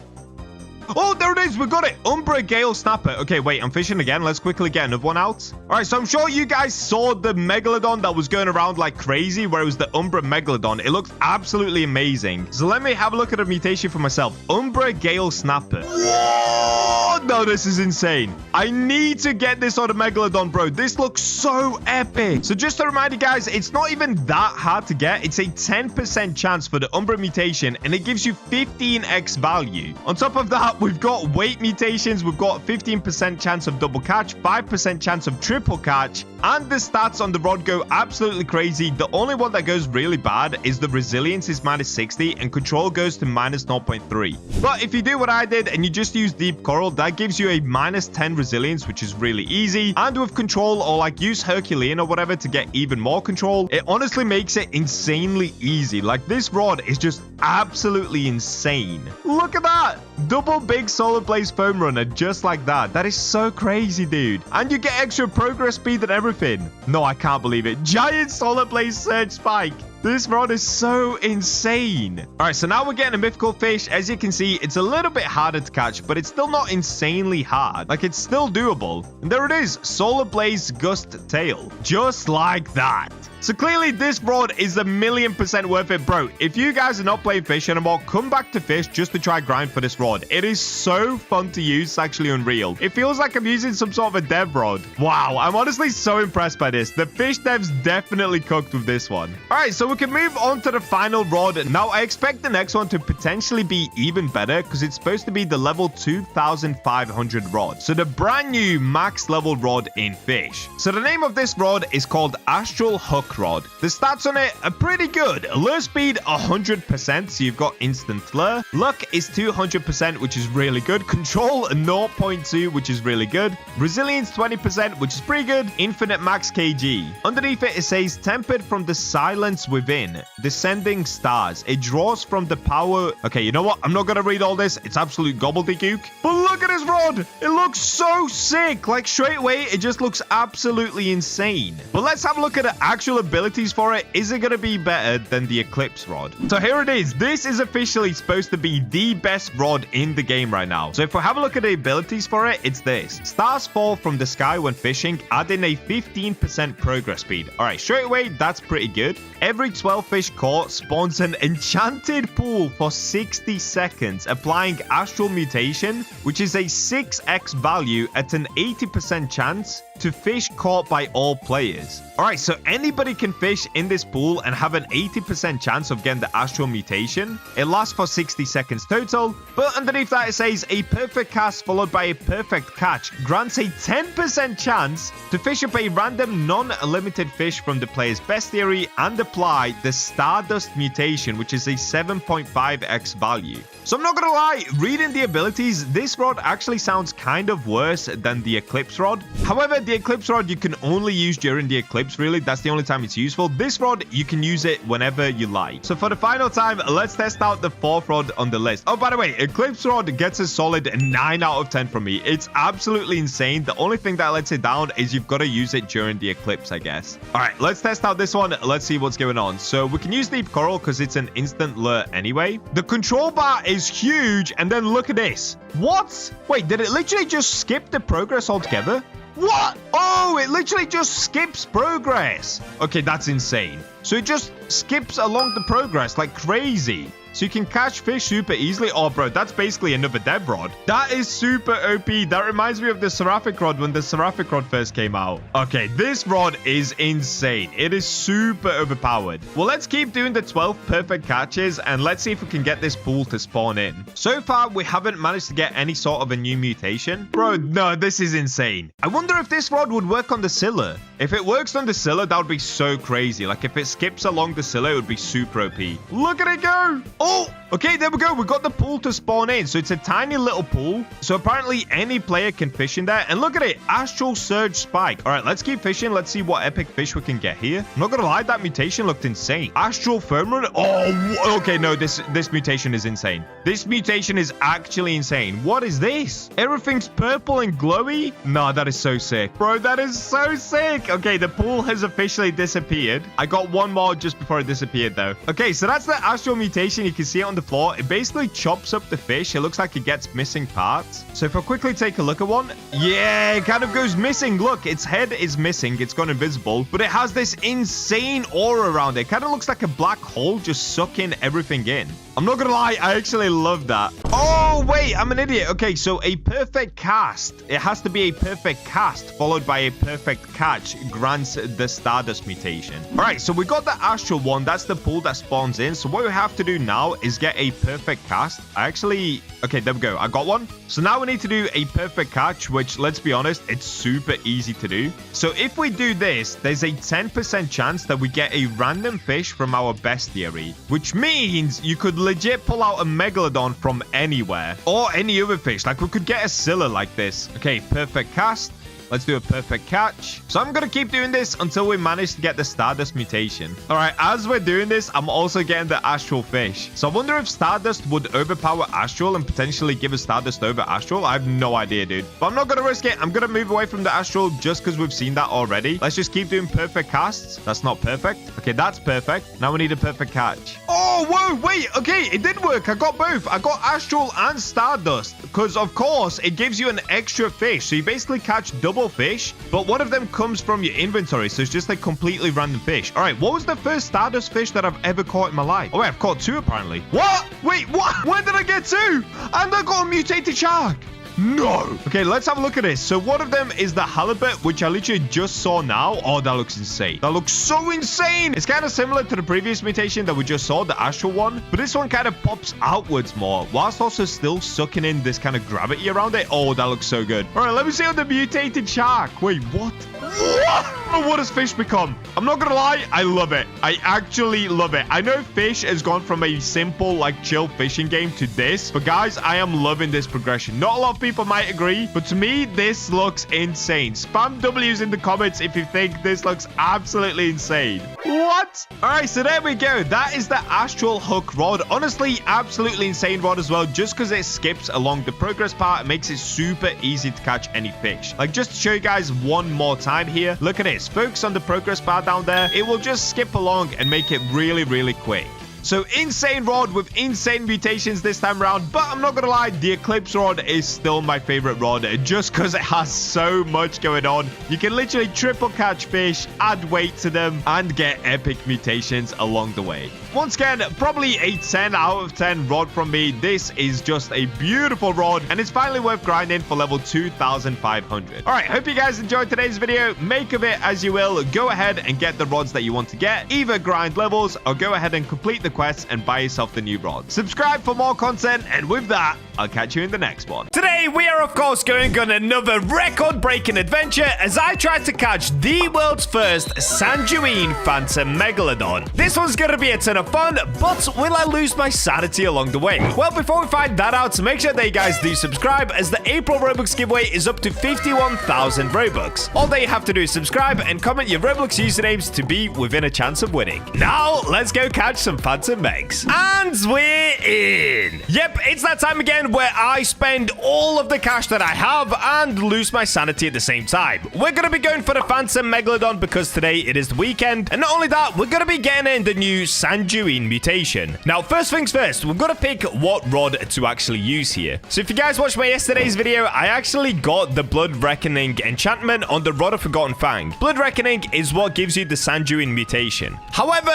instead of using that one, I was thinking, let's swap to a bit of a different rod that I basically never use. This is my YouTuber rod, the Clickbait Caster. It has better stats than the Rod of Forgotten Fang with luck of 225% and a much higher control of 0.25. And yes, it does give me a little ghost, just like the Rod of Depths. Oh yeah, dude. Now that looks epic. Now I'm officially a YouTuber. Mom, I made it. So before we can do anything else, what we've got to do is head on over towards the second sea. Currently I'm in the first sea, and this is because in order to get the new mutations, the only place to get it is from the second sea. You can't actually get the second sea mutations in the first sea, I think. So of course, we've got to go towards Terrapin Island, and let's talk to this guy to get to the second sea. All right, here we go. We're in the second sea. Next up, we need the BachaMobile for this, dude. I am not using this thing often enough anymore. All right, so if you guys didn't know, if you didn't watch yesterday's video, in order to go to the second sea enchant altar, you've got to go right here towards a lush grove. So once you've made it here, all that you have to do is just keep running forward, and eventually you will see this little cave right here where you can take the elevator just like a Statue of Sovereignty, and it will take you to the enchant altar. Okay, so now that we've made it to the enchant altar, of course, we've got to use a sundial totem in order to make it nighttime, and this is not an exalted relic enchantment, okay? You can use a normal relic. Wait, what? I've got a cursed touch enchant relic? What does that look like? Oh, that looks terrible. What? Oh, wait, but it changes color, of course. Okay, that looks way better. Look at that one, green and black. Ooh, this one looks pretty sick. Nice. Okay, I'm not gonna use those. I got distracted. I'm sorry, guys. Okay, so if we use the enchant relic, this could take a while. I'm not gonna lie to you guys. There are now so many enchantments in the game. The one that we're looking for is called, what's it called? Blood Reckoning? Something like that. All right, I'm gonna keep doing this, and I'll see you guys once I manage to get the enchantment. Oh, and there we go. Blood Reckoning. We got it, guys. Let's go. So now, normally, what I would do is go back to the first sea and start going for the Phantom Megalodon. However, as you can probably see at the bottom right, it is currently winter. And what I'm thinking is, if we catch one moon idol, we could actually get some better mutations as well. Now, of course, I'm not trying to get the moon-kissed Phantom Megalodon, although that would be epic, but we've already done that. And yes, it did cost me a lot of money. So we're not going to be going for that again today. However, by getting the moon-kissed mutation above my head, it does actually allow me to catch 50% bigger fish. Wait, is that correct? Is it 50%? I should probably check that. Oh, my bad. It's 50% XP from all fish caught, 10% chance to double the fish's weight, and of course, 5% chance to get the moon-kissed mutation. So the reason that I want it is for that 10% chance to double the fish's weight. That would actually be epic. Imagine if we got a giant Sajuine Phantom Megalodon. Dude, that would be so insane. Oh, why am I going on my jet ski? All right, in order to get the moon idol, what you've got to do is, if we're at the second sea, you've got to go right up here at Lush Grove, head on over towards the other side, make it nighttime, and right here you'll find these, the blue moon totems. I literally just need one of them, hopefully. Oh, bro, I already had one. What? Okay, I did not realize I already had one. I'll take it. So when it turns nighttime, I can pop this bad boy. Oh, we've got to wait for clear weather. Currently, it's foggy. Okay, we've got to keep using sundial totems until we get a clear night. All right, there it is. Clear night, winter, easy peasy. Now we can use the blue moon totem. And yeah, there we go. We've got blue moon in the sky. This now opens up, which if you guys didn't know, it only opens up during winter. So now, just to make this easier on myself, because I want this Nessie boat anyway, and it gives us 32x extra luck, I'm going to go ahead and just get this bundle. It's going to make my life a lot easier today. I know a lot of people hate the pay to win. I agree. Trust me, it sucks. They need to stop doing as much of it. But in this situation, listen, I'm just going to get my moon idol, dude. We are locked in on getting that Phantom Megalodon, and it begins with this moon idol. Oh, wait, I might have messed up, though. I've just realized something. Oh, no. Every time we use this rod, I completely forgot. We do lose HP. Dude, imagine if I die before we get the moon idol out of the water. That would be so funny. There it is. Sanjuine Tarnished Moongill. So I'm not 100% sure, but I think you get this mutation pretty much every single time. I mean, I guess we'll find out in today's video as I'm fishing for the Phantom Megalodon. Because look at this. At the moment, I just keep getting it. However, keep in mind, every single time that I fish, at the top right, I will be losing HP. So yeah, if you guys didn't know, the trade-off is you do get a cool mutation, but literally every time that you throw your fishing rod out like this, you lose more HP. So you have like a limited amount of times that you can do this before you have to take a break and wait for your HP to restore. That's That's why this is still kind of a crazy challenge, go for the Phantom Megalodon, because we can't just keep constantly fishing for it. Oh, would you look at that? We got a tarnished moongale without the Sanjuin mutation. Okay, so it's not a 100% chance, but it is pretty high. All right, well, what we're going to be looking for is, of course, that moon idol. So I'm just going to keep fishing until we manage to get it. Oh, man, we're getting cooked. Dude, look at my HP at the top right. I have lost so much HP, and we still don't have it. I'm kind of scared to do one more. Let me do one more. Let's see how much HP we're going to lose. Oh, we lost a lot. Okay, I can't do any more.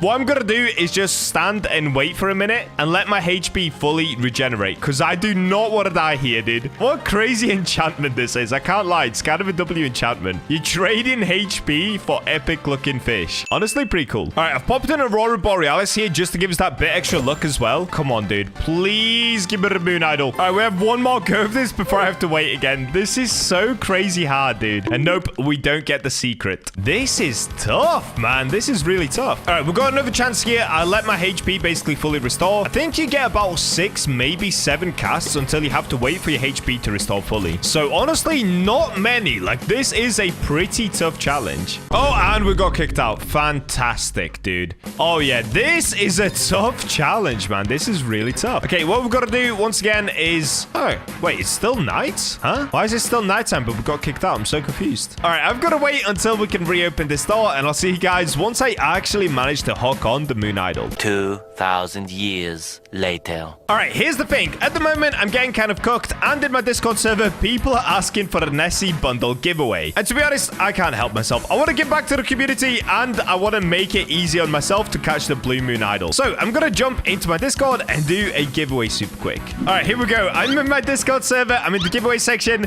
giving away 5 new Nessie bundles. Let's see how quickly these guys join. Okay, send it to 120,000 people. And if you guys want to join my Discord as well, it's a super awesome community in there. We play all sorts of Roblox games, and of course, I do the giveaways every now and then. Oh, and here we go. They're joining already. Absolute grinders, dude. How quick did they join? That is so insane. Okay, we're gonna give it away to the first 5 people. These are officially the first 5. Okay, there we go. 4,000 Robux later, we now have 200x server luck. So what I'm gonna do again is make sure that we get a fresh night, and of course, it's gonna be clear weather in order for us to use a blue moon totem. Okay, here we go. We've got the next night. Blue moon totem. Yeah, dude. Yeah, let's get inside. So now we should get it. If we don't get it now, I'm gonna rage, dude. 200x server luck. Come on. Oh, it looks like somebody has indeed found me. You know what? I'm gonna let him stay. Go get your own moon idol, buddy. Why not? I'm still getting cooked, though. I am still not getting this secret. Crazy. All right, we've got everybody in my server has, of course, come here to get their own moon idol. I honestly don't mind. Get it, guys? They're super tough to get. Like, even with 200x server luck, we are struggling. Oh, it looks like somebody has got it. Wait, look at that. I can see somebody else with it. What rod are they using? Free spirit rod? Come on, dude. Where's my... Oh, it looks like everybody's got it. How is this happening? How am I getting cooked? Literally, everybody has got their own moon idol. But this guy's trying to trade me one. Does it give me it if he trades me it? No. Bro, look at this.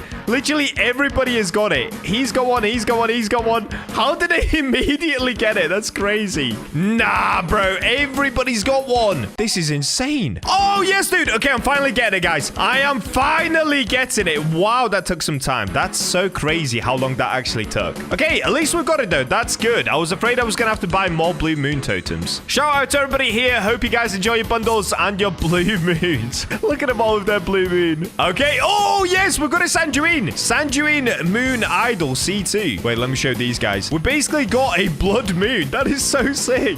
I guess it's kind of like the Hex mutation, just without the VFX all around it. All right, so next up, what I've got to do is make my way back towards the first sea. And look at this. Everybody already has their bundles. That's so cool, dude. I honestly love giving back to my community. All right, here we go. You can see I've got this blue crest above my head now. So that only applies to the rod that you actually catch the moon idol with. So if I was to swap to a different rod, I would no longer have that mutation above my head. Now, the next step is, because we're trying to spawn in a Phantom Megalodon, we're going to need a lot of sundial totems, which we already have. But more importantly, we're going to need a lot of eclipse totems as well. And if I quickly take a look, how many do I have? Yeah. So because I only have 3, we're going to have to buy a bunch of these. Do I go with 50? Okay, 50 will cost me 12.5 million cash. Listen, that's just the price you got to pay for a Phantom Megalodon, guys. It is what it is. Now, I'm hoping we actually get this on the very first Phantom Meg, because getting the Sanjuin mutation, like I said earlier, it seems to be pretty high. It's like 80% or higher, I swear. So if you guys didn't know, in order to spawn in Phantom Megalodons, what you gotta do is use an Eclipse Totem during the day, use a Sundial Totem, and hopefully when it turns nighttime, a Phantom Megalodon should spawn in. This could take a while, so I'm gonna wait here until we get a Phantom Meg. Oh, wait, look at this. Okay, I only have 6 Eclipse Totems left, but I think I actually got a Megalodon. So it says here that Megalodon spawned in. Question is it a Phantom Megalodon? It looks like it is. I think I can see it all the way in the distance. All right, here we've got the Phantom Megalodon. We actually got it spawn in. For some reason, it is not showing where they are, though. What is going on with this update, bro? Okay, this is where the Phantom Meg is. It doesn't show the tornado for some reason, like it always does. And the reason my screen is so blue is because we must have got a blue moon whilst I was spamming the Sundial Totems. All right, currently we've got 6x server luck. Now, here's the thing. When it comes to Phantom Eggs, you actually don't want high server luck. So let's get fishing. As you can see, we are still losing HP.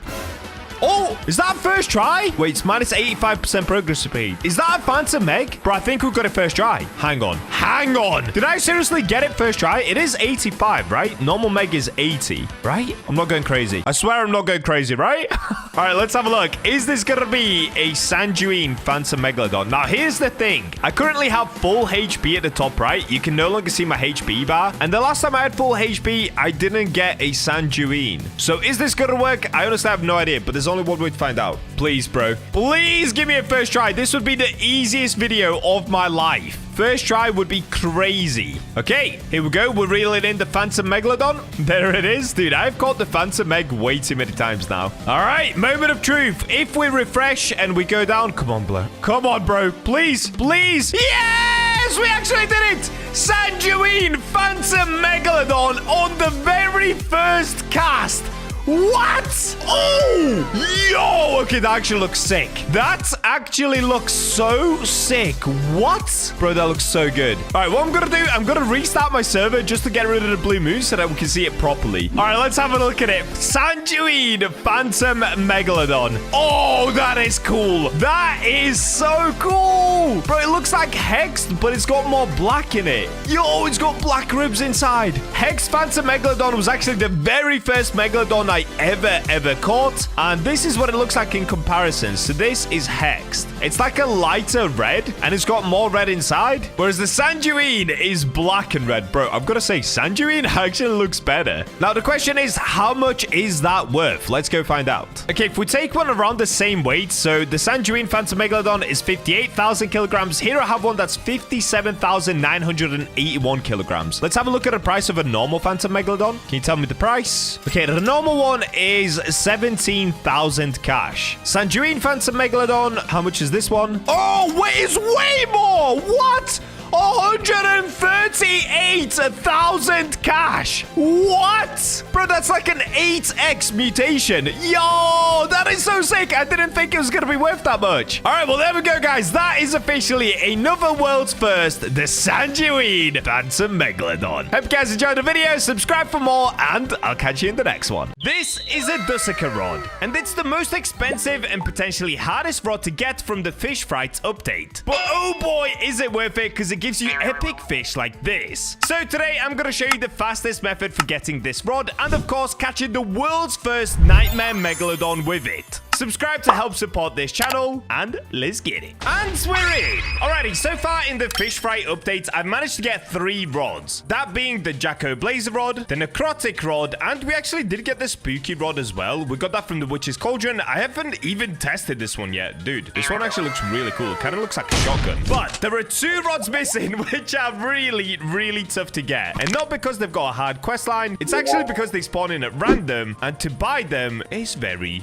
expensive. I'm sure you guys already know what I'm talking about, but let's use the Frightful Mirror, and let me see if I can actually show you them. Let's see. Okay, the ship isn't here, so the way that you actually buy these rods is you have to wait for the ship to appear, the Flying Dutchman, and then on the Flying Dutchman, just how you can buy relics and other things like that, you can actually buy the rods. Let me quickly see. Is it at the back? No, it's not here. All right, that's fine. I actually have a clip of when I did manage to see the rods for the first time. Let's roll that clip. So these are the new rods. This one costs 25 5,000 candy. And this one over here is 10,000 candy. Oh, yeah. We're going to have to get grinding. Now, the only problem is, as you can see down at the bottom right, I only have 7,631 candies, which means I'm going to have to get a lot, and I really mean a lot more candies. So, how am I going to do this? Well, there's obviously a lot of different methods in order to be able to get candy. One of them is using your candy bucket. You can knock on different doors, and you can collect candy this way from random creepy strangers. But I'm not going to lie to you guys, this way is super inefficient because, as you can see, you only get a small amount of candy. I only got 15 candy, and there's only about 10 different houses on this island, and then you have to wait 10 minutes between knocking on doors. So if I try to knock on this one again, it will say that I can't do it. Wait, what? Did I knock on a different door? Wait, did I knock on that one over there? Okay, hold up. I think I'm just being silly. Okay, let me try again. Yeah, there you go. You can see I've got to wait 10 minutes until I can do it again. Now, another method is by doing the witch's cauldron, but unfortunately, I've already completed this, even though I can hand in more ingredients, but that way, it's also really, really slow. Another method is by completing the different NPC quests, which you can find all around this island. But again, unfortunately for me, I've actually completed just about every single quest here, so I've already collected all of the candy that I can from them. And I can prove this to you just by approaching a random NPC. Let's see. Okay, there's one up here. So for example, with this one, if I try to talk to Vincent, he'll just say, "Thanks for helping me out." So I cannot help him again. You can only do that once. But there is an insane method to get a bunch of these candies, and it actually just involves fishing like normal. So what you want to do is come to the edge of this pier, or just anywhere in this ocean, I guess, and just basically start fishing. Now, one of the things that you can fish out is this, a frightful crate. So it looks like this. I don't think there's any way you can just buy them on the island. I'm pretty sure you can only fish them out. And if we open these, you can see... Wait, what did I get? Did I get anything? Candy corn gummy fish. Now, even though that time it didn't work, there is a chance of you getting candies from these crates, and they're really, really easy to get. Oh, wait, Flying Dutchman has arrived at the shoreline. Oh, he's right here. No! No, dude, he spawned in at the wrong time. There it is. Dusaka rod. No! Why are you gonna do this to me, bro? Now I'm gonna have to wait so long for this to spawn in again. All right, well, this is the rod that we're gonna be going for today, of course. It looks insane. It's the most expensive rod you can buy in the brand new update, of course, with the candies, but it just looks so good. It's got pumpkin on the front. It curves around. Wow, wow, wow, wow, wow. All right, so let me show you my method. If I pull out, let's say, the seraphic rod, and we just get fishing, there's a chance that we get a crate, but a lot of time, you might not get it. Okay, there we go. We're getting one, and let's see if this time around it's gonna work. Frightful crate. What did we get that time? Did we get candy? I didn't see anything. I've got another. It's fine. Cop stopper. All right, dude, we're not getting any candy. Did they patch it?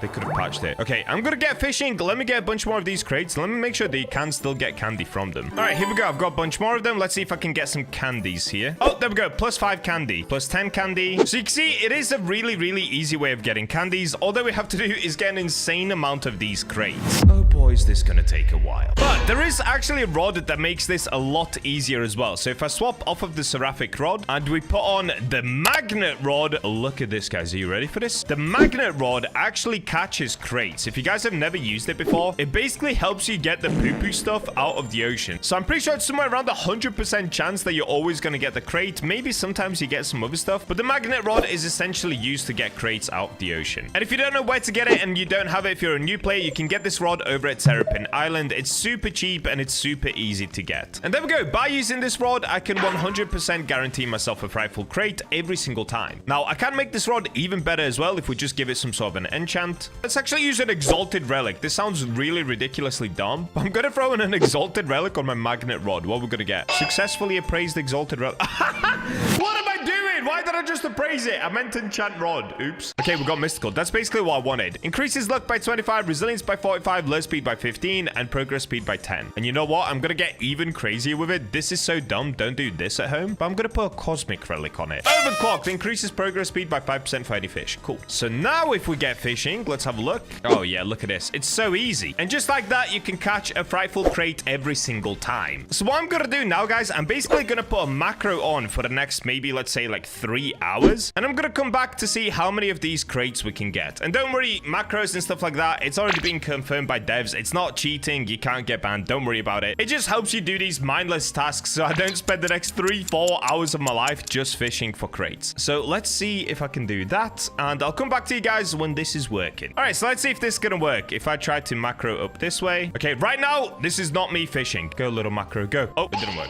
attempt number 2, maybe. Yes! All right, there we go. It's officially working. Right now, I'm not even touching my PC, and it's just fishing for me. Fantastic. Alrighty, I'm gonna leave this to do its thing for the next few hours, and I'll come back to you guys when hopefully I have an insane amount of these crates. Many hours later. And I'm back. Alrighty, as you can see down at the bottom right, I already have a ton of candies. So I've actually been doing this for many hours. Basically, I ended up leaving my macro on for about 5 hours, and I've been getting a constant amount of these crates. So all that I've been doing is opening up these crates, then going back to macroing, then going back to the crates, so on and so forth. And just show you guys how many candies you can actually get. To get 500 crates, it doesn't even take that long. It took me about an hour. And if we now do a speed open, watch, we'll go from 19,000, and look how much I'm gonna gain.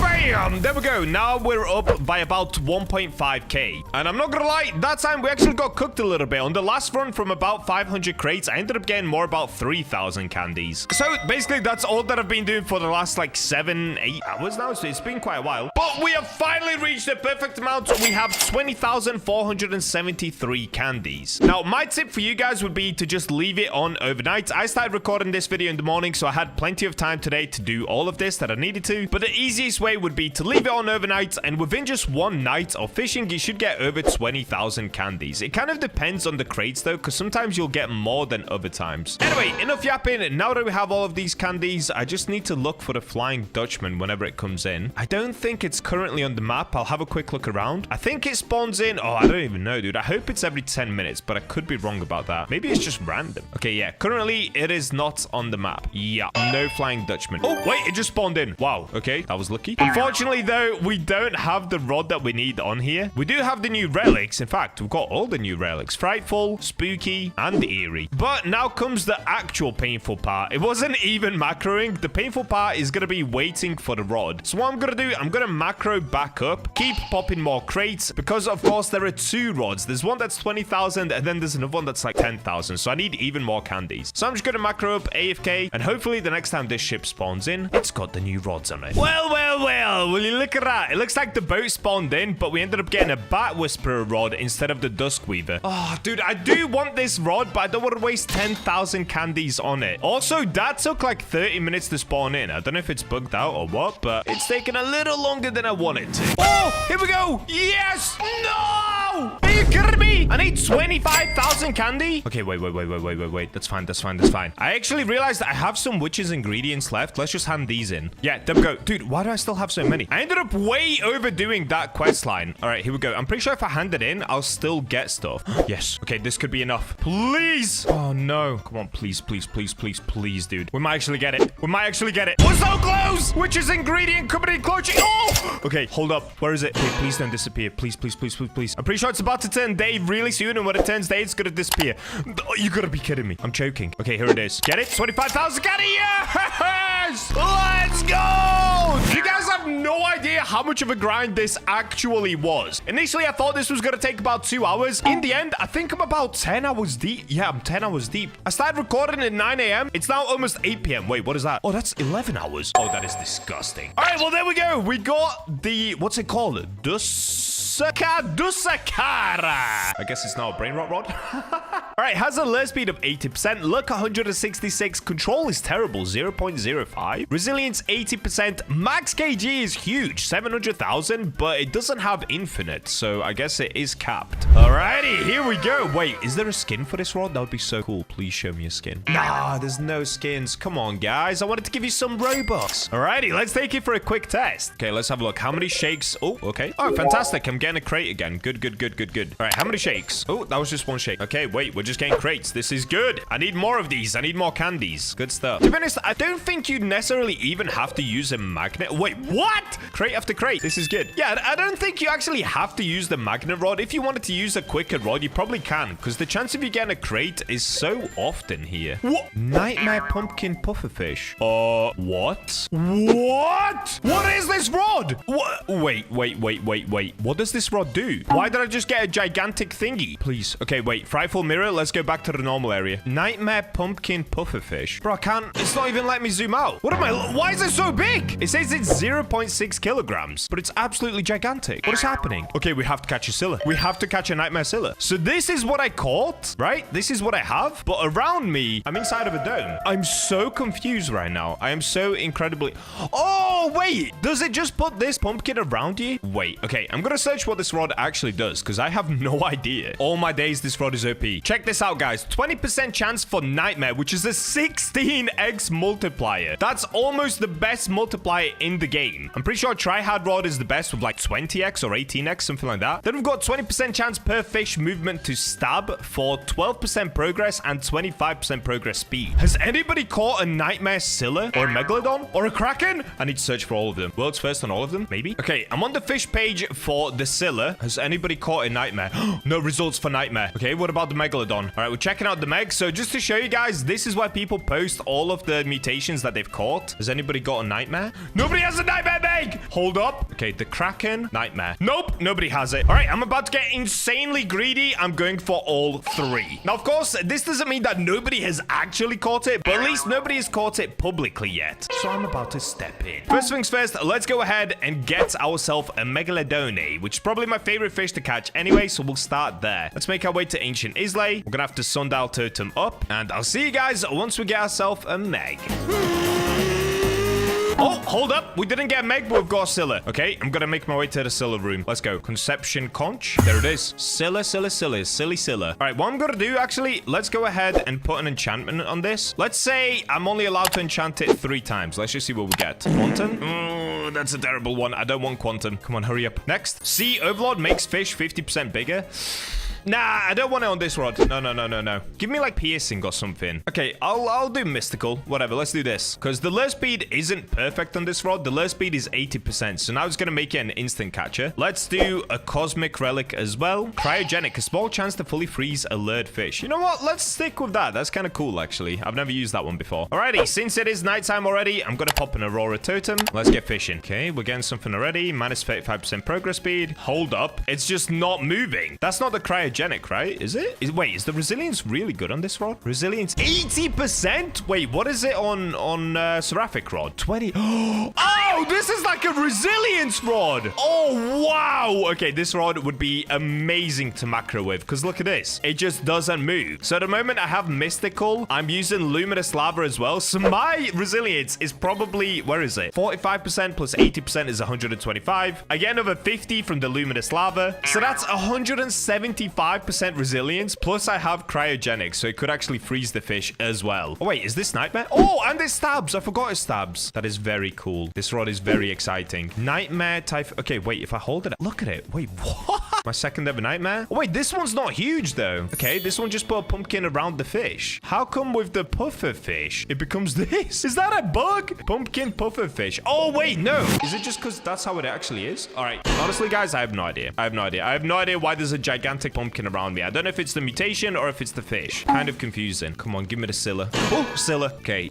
This one doesn't look like nightmare. Should I let it go? I'm gonna let it go. Let's just keep going until we get a nightmare Scylla. Okay, I'm gonna skip anything that's not the Scylla. Let's go. Okay, I'm getting another Scylla, but it's... I don't think that's it. Okay, I'm gonna have to fish from somewhere else just so I can actually see the Scylla. Because at the moment, it's hard to tell if it's nightmare or not. Can I fish somewhere in the middle? Wait, can I spawn a boat? I can. Okay, let me fish from my boat. What is this that I'm getting? Is this just the mutation? Okay, it's the mutation, but something's inside of it, right? Oh, nightmare scarecrow. Yo, that is so sick. It's a scarecrow and they put the pumpkin on the scarecrow's head. Wow. Dude, I'm not gonna lie. They should remove that you can get limiteds anywhere because it's actually cooking me. I'm getting more limiteds than I am fish that actually spawn in this area, which is really bad. This makes it even harder to catch the Scylla. I think we've got about 4 minutes until the Scylla disappears. Oh, no, that doesn't look pumpkin-y to me. Should I just catch it anyway? That does not look pumpkin-y. Does it have a pumpkin inside of it? Do I let it go? I don't know what to do because the Scylla's gonna disappear here anyway. All right, you know what? I'm gonna let it go. I'm gonna let it go in hopes that we get a pumpkin one. All right, you know what? I'm just gonna have to go for it. It doesn't look like it has the pumpkin on it again, but I'm gonna give it a go. Let's just see. Look at this, though. The Scylla is not even moving. I don't know if that's cryogenic kicking in or if the resilience is just that high, but look at this, guys. It's just staying in the middle. What? Oh my days, it's just frozen. Is it bugged? Is this rod that good against the Scylla? This is amazing. It literally hasn't moved since I hooked it. All right, guys, you need to get this rod. Everybody watching this video, you need to get this rod. It is amazing. The only annoying thing about the Scylla is that even if I'm perfectly catching it, it just keeps decreasing the progress bar. I find that very frustrating. We were almost at the end and it decreased it twice. Ah, stop it. It keeps reducing my progress. Oh my, guys, I cannot get past this area. Every time I get close to finishing it, it just reduces my progress. And the sad part is we're getting 0 slashes, which of course, when you have the Scylla, you don't get the benefits of what the rod normally gives you. We're almost there. We're almost there. Please. I don't think this one's even a nightmare Scylla. I think it's just a normal Scylla. Okay, let's see. Oh, the rod looks so good in the animation, though. Oh, look at the rod. Wow. I'm in love with this rod. I'm actually glazing. Fish, you're cooking. I love Fish. I'm so glad to be back. All right, let's see. Ah, no, we didn't get a nightmare Scylla. So it looks like we ended up just getting a normal one. I don't even know which one it is. It's one of these in here. Alrighty, you know what I'm gonna do? I'm gonna leave the Scylla for another day. Let's just move on to getting the Kraken and the Megalodon. I'm gonna make my way back out, and I'll see you guys once I manage to get a Meg or a Kraken spawn in. Oh, there we go. We got it. We got it. Where are you, Megalodon? Oh, here we go. Alrighty, at the moment, we actually have a shiny surge as well, which is really good. I think they actually changed the way that a shiny surge works. In the past, the shiny surge used to only last for the night. Now it just lasts for a set period of time, I think. Because I've used about 20 sundial totems, and the shiny surge is still there. It's pretty cool. Now, the only downside of doing this, I actually don't know how we're gonna get a Nightmare Meg, because I don't think I'm gonna know whether it's Nightmare or not. Oh, okay. Oh, wait, I'm getting a shiny. Okay, I'm just gonna go for it, right? I've got to go for it. Please. Please, shiny Nightmare. Okay, I think we just got shiny because I heard it tingle. Let's have a look. Megalodon. Which one did I get? Wait, was it not shiny? Was it sparkling? Dude, I have no idea what I just caught. I don't know where the Meg is. Okay, the easiest thing is to just search Nightmare. And nope, we did not get a Nightmare Megalodon. Unlike the Scylla, I am not giving up on the Meg. We go again. Here it is. I'm going to lock in until I get the Megalodon. Guys, we might be cooked. I've been trying to get this Meg and try to see if a pumpkin will actually appear when I get the Meg. All right, here we go. We're getting one. But every time that I hook it on, I cannot see a pumpkin there. I don't see any change in the sky. So the only way I'm going to be able to know if I'm going to get a Nightmare Meg is by just catching it. So here we go. The official grind begins. Bacha versus Nightmare Meg. Let's get it. And I guess because I have to do this, I won't be going for the Scylla or the Kraken. We're just going for Megalodons. Okay, let's have a look. Nightmare. Nope. What did I get this time? I just got a normal ancient Megalodon. Alrighty, we keep going. Let's go. A new Meg has spawned in. Let's get it. Where is it? All right, here we go again. So same thing. I'm just going to keep catching the Meg until we actually get a Nightmare Meg. Please wish me luck, guys. This could be a sanity breaker. I'm officially back to the sanity breaking videos. Oh, okay. Meg, let's go. Please. Please let that be the one. Nope, we didn't get it. All right, on to the next. We're on to the next one. Let's go. Please. Please let me cook. Okay, we got an ancient Megalodon, but is it Nightmare? It is not Nightmare. Okay, moving on to the next one. Oh, here we go again. Will this be the one? Oh, I saw it. I saw the pumpkin. This is one. Yes! You guys see that? We did it! We got the world's first Nightmare Megalodon. Okay, I've got to wait until I actually pull it out of the water. Let's have a look. Nightmare. There it is. Oh, it's tiny, dude. We got one that's 52 tons, which is just about as small as they get. Oh, look at this. What? Wait, this looks so cool. So it's a Megalodon with a giant pumpkin head on the end of it. Yo, that looks so sick. All right, well, there we go, guys. Thank you for watching the video. Go get this rod for yourself. It's absolutely amazing. Subscribe for more videos like this. And with that, I'll catch you in the next one. There's a brand new max level of 1,500. And once you reach it, you can get a new insane rod. So today, I'm going to show you guys a full breakdown of the best rods, enchantments, bait, and locations to use in order to gain max level on Fish super easily. I've timestamped all of the different parts of the video so you can go to the part that you need the most. And we're in. All right, so since coming back to Fish, I've had 2 questions on my mind. 1, how do I make more money? And 2, and I would say more importantly, how do I get more levels? And where's the best place? Oh, I'm drowning. And where's the best place for me to fish in order to get the maximum amount of XP as fast as possible? Now, I'm sure you guys are also wondering this question as well because you clicked on this video. I'm drowning again. Because we're all trying to get get the brand new max level rod, right? So currently I'm level 1013, and today we're going to be checking out all of the best methods on how to gain maximum XP, so by the time they finish the video, you'll know exactly what to do, and so will I. This video is going to be broken down into many different parts. We're going to go over rods, enchantments, baits, and of course fishing locations. So let's start with the rods. Currently there are 4 rods in the game that give you XP. The first one I'm going to be covering is called the wisdom rod. Now you can see I already have an enchantment on this rod, but we're going to cover that later. And this rod is actually super useful, especially if you're low level, because it's a mystical rod that rewards skilled fishers, granting a stackable 5% XP bonus for every perfect catch in a row up to 80%. So if I keep getting perfect catches with this rod, I can get up to 80% extra XP per catch. That is insane. So let's give it a go and let's see how this works. Okay, straight away, that was terrible because that wasn't a perfect catch. Oh, there we go. Plus 5 XP on the next fish. Okay, let's get it. Plus 10x XP on the next fish. Dude, we're actually stacking it. Hold up. Oh, we're actually stacking XP like crazy. And I'm not even fishing in a good location. I'm just testing the rod for you guys. I messed up. Okay, that's the pain of this rod. You have to keep getting perfect catches, otherwise it just resets you. Plus 10% XP on the next fish. So every time they mess up a perfect catch, you will lose minus 10% XP. So let's say if I was on 80% extra XP there, I would have gone down to 70 on the next catch, and so on if I keep messing up. Now, like I said, this rod is fantastic if you're a beginner and you're trying to gain XP quickly, and the way to get it is over at Ancient Islay. I'm gonna make my way there, and let me show you where to get the rod from. All right, here we go. We've made it to the Ancient Islay, or I guess if you want to call it correctly, Ancient Isles waterfall. Now, if you guys have never done this, you'll have to complete the thing to unlock the waterfall, but don't worry about that. If you need to learn how to do that, there's plenty of tutorials. So once you go through the waterfall and you've done everything that you need to do, which is collect the fragments, you can then take the rope down, and now you'll be in a place called Ancient Archives. For most of you watching, you'll know what this is already. I'm just trying to go through everything in case there are beginners watching this video. If you need to skip to any part that you find important for yourself, you can skip to that part in the video, such as the best fishing locations. That's probably what most of you guys clicked on the video for. But if you are interested, this is where you get the wisdom rod from, and there are a bunch of rods here that I've never gotten yet as well, because they've added more, such as the Elder Moss Ripper and stuff like that, but they don't give you any extra XP, so we're gonna skip over those. For the wisdom rod, you have to get a few different things. You need to get the thread, you need to get the stick, and is this the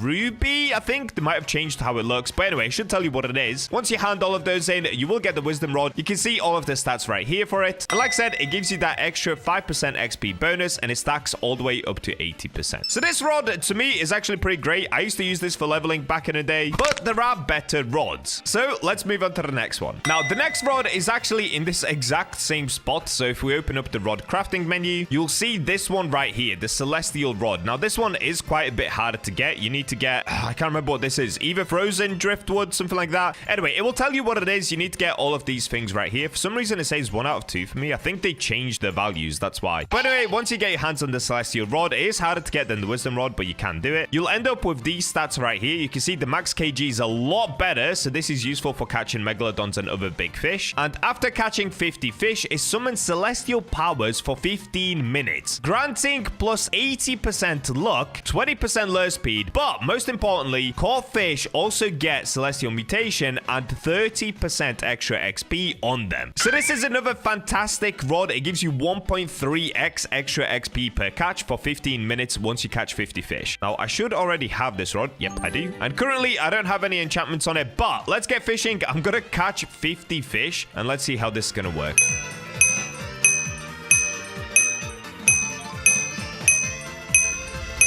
Wait, I've got it. I've got it. We've done 50 fish. So you can see the rod has now changed. So we've got all of these VFX on it. And any fish that we catch is going to have the celestial mutation. And of course, I'm going to gain more XP. Yep, there we go. See, I'm gaining more XP even just for a bait crate. And they become celestial, which is actually a really sick mutation. I feel like people don't go for this mutation enough anymore. It looks so clean. It's yellow and sparkly and beautiful. But yeah, there we go. That's basically how you do it. You can now see I'm gaining more XP per catch, even for terrible fish. So this rod, in my opinion, is still goated. Now, one thing that I do kind of want to test out, do you still get to keep the XP even if you use a different rod? So let me go back to my Oni rod. I don't think this works. I know this works for some rods though. I think wisdom rod maybe. Yeah, we're not gaining any more XP. So it only works once using the celestial rod. And let me just test. If I go back to the rod, does it continue working? It doesn't. You see how the VFX are now gone on the rod? So I don't think it's going to give me celestial or the XP bonus boost anymore. Yeah, it doesn't. All right, just make sure that once you do get celestial mutation on this rod, you cannot swap to other rods and just keep it on for 15 minutes. You're gonna gain a ton more XP and also catch some pretty nice mutated fish. So that's rod number 2 cleared. Let's move on to the third rod, and then we'll finally move on to the best rod, which I'm sure you guys already know what it is, but I just wanted to show you all of the rods that you can use for XP. So the next rod is actually called the Rod of Time. If we open up the backpack, let's have a look. Rod of Time. I've got it right here. Currently, I've got Unbreakable on it. These are the stats that you can get. So the stats on it are not the best, and the way they used to get this is from the AFK area. Now, I believe that's no longer in the game, and I'm not sure if you can get this rod anymore. Maybe you can get it from the black market. Someone will let you know in the comments where you can get this rod if it's still obtainable. And what this rod essentially does is it gives you an extra 25% XP. So it's not as stackable as the other 2 rods I've shown you so far, and also has a terrible reach. What is that? Okay, wait, let me make my way down a little bit. Where can I go? Let's go somewhere down here. Oh, no! Are you kidding me? You fall through that rock? Oh, boy. Can I climb this? I can't. Are you kidding me?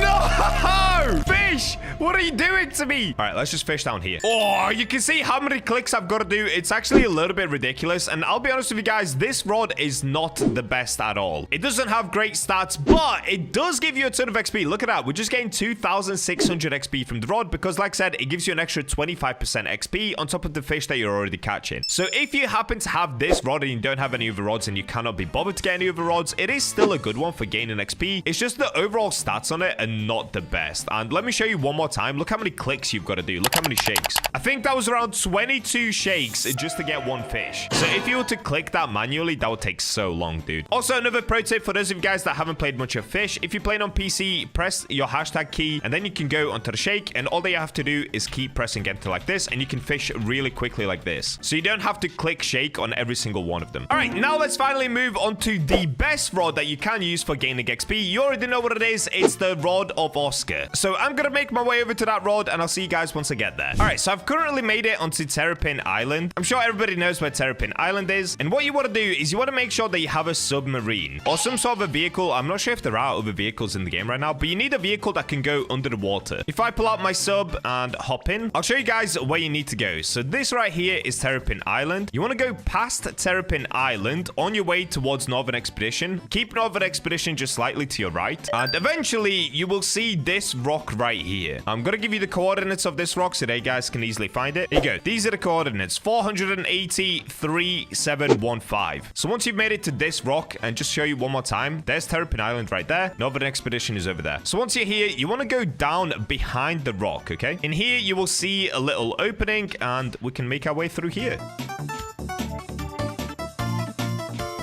Now, once you've made it through there, it's quite quick to go through there. It's not like Mariana Vale. Oh, I don't want to drown. Why can I not go up? What? It's not letting me go up. What is happening? I think it's bugged out a little bit. Let me just put on advanced diving gear. Let's swim out. Once you've made it out, you will see this green slimy wall, which I cannot go through. I've already got this rod. I'm not sure why this is now closed off to me, but you can see on the other side, just there, editor, zoom that in, you can see the rod. Now, that's the Rod of Oscar. It costs 5 million cash to buy it, so it's not too expensive. You can definitely afford it. And once you get your hands on that rod, see, I've got it right here. These are the stats on it. So the stats are way better than the previous rods I've shown you. Lure speed is 95%, luck is 208%, control 0.1, resilience 20%, and maximum kg is 100,000. So the max kg actually isn't the best looking at it, but that can be fixed with enchantments, or you just basically don't fish that weigh over 100,000 kg, which there aren't that many that do weigh more than that. I think Scylla is one of them and some other things, but you just don't fish for those to try and get XP anyway. Now, the reason this rod is so great is because it has an amazing passive ability. So this rod also offers a unique passive ability to multiply XP gains from all fish by 1.35x. That's essentially a 35% boost, as well as progress speed boost of 30%, making it incredibly useful for XP grinding. Additionally, the 5% chance to apply the Oscar mutation allows for moderate additional cash gain. So because this rod is the fastest to catch fish with, and it gives you a very good amount of XP, it makes it perfect for gaining XP super quickly. So let's give it a quick spin right here. Oh, you can't fish here. So out of the 4 rods that I've already shown you, if you can get your hands on this one, definitely do. It's the one that you can gain the most amount of XP with and the quickest amount of XP with. Now, let's talk enchantments, because if you're going to be using this rod, you probably should be enchanting it so that you can 1, gain even more XP, and 2, make it easier to fish with it. So I'm going to make my way to the Statue of Sovereignty, and I'll meet you guys there. All right, here we go. We're at Statue of Sovereignty. Now, of course, you don't have to do this if you have the enchant rod anywhere game pass, but I just like to show you guys where you're supposed to go. And to be honest, it's more fun going down here. I feel like the game pass kind of ruins the whole bit of playing this game. So I'm going to continue going down here just because, I don't know, it makes it more fun. Now, once you're down here, you need to go to the Keeper's Altar, and there's 2 enchantments that can help you gain XP. One of them is Insight, and the second one is Clever. Clever is a lot better, but let's see which one we're going to get first. Now, the beauty of this is you don't need Exalted Relics. You only need normal enchant relics. So these are very, very easy to get just by normally fishing. And this is what's going to help you gain even more XP. So let's see how long it's going to take to get one of the mutations that I need. Oh, there it is. Insight. All right, that's actually good. This is the one that I wanted to show you first anyway. So with Insight, you get an extra 1.5x XP after catching a fish. Lure speed is also increased by 20%, and it grants a 30% chance to purify caught fish, which is just a mutation. But of course, we're only bothered about the XP, so let me now show you how much XP I can gain from this. So keep in mind, the rod already gives you 1.3x, and now you get an extra 1.5x on top of that. So they should add up together to just give us an insane amount of XP right now. Oh, look at that. Dude, we got something poopy, and we still got 500x XP. And you're going to see later in the video why this is so useful once we go over the best fishing locations for XP. Oh, that is so good. But we're not done yet. There is one more enchantment as well that gives us even more XP, and that's Clever. I believe it gives us 2x XP. So let's keep going until we get the Clever enchant. Oh, we got it. Oh, dude, it gives you 2.25x XP after catching a fish. All right, so with this, you don't get anything else but XP. So Insight gives you lure speed and the mutation. But come on, dude, 2.25 XP after catching a fish, plus 1.3 from the rod, and we're not done yet. There is actually one more enchantment you can also put on, and this was introduced into the game after I stopped playing fish. So if you can get your hands on these cosmic relics right here, I don't know why mine looks like this. I think have I got a mutation on it? Might be a bit bugged out. Also, I've got 2 stacks of it. Does it stack in 5? I have no idea. But anyway, with this, you can get an enchantment called Wise, which gives you even more XP. So let's see if we can get it. Oh, wow, we got it straight away. 1.2x XP after catching a fish. Do you guys see what's happening right now? We're just stacking an insane amount of XP all onto one rod. So you can see down here, we've got 2.25 XP after catching a fish, 1.2x XP after catching a fish, and on top of that, it doesn't show it here, but we get 1.35x XP after catching a fish from the rod as well. So if I now try to catch the same fish, what are we gonna get? Now keep in mind, the fish that I'm catching at the moment is literally just a common fish, so it's a poopy fish. Look at that! We get more than double what we got before. We just got 1,200 XP from a common fish. With Insight on this rod, we got 500. With Clever, Wise, and this rod, we got 1,200. And just to show you guys what a normal rod would get, let's pull out... Oh, what rod could we use? Let's go Adventurer's rod. Nope, maybe not.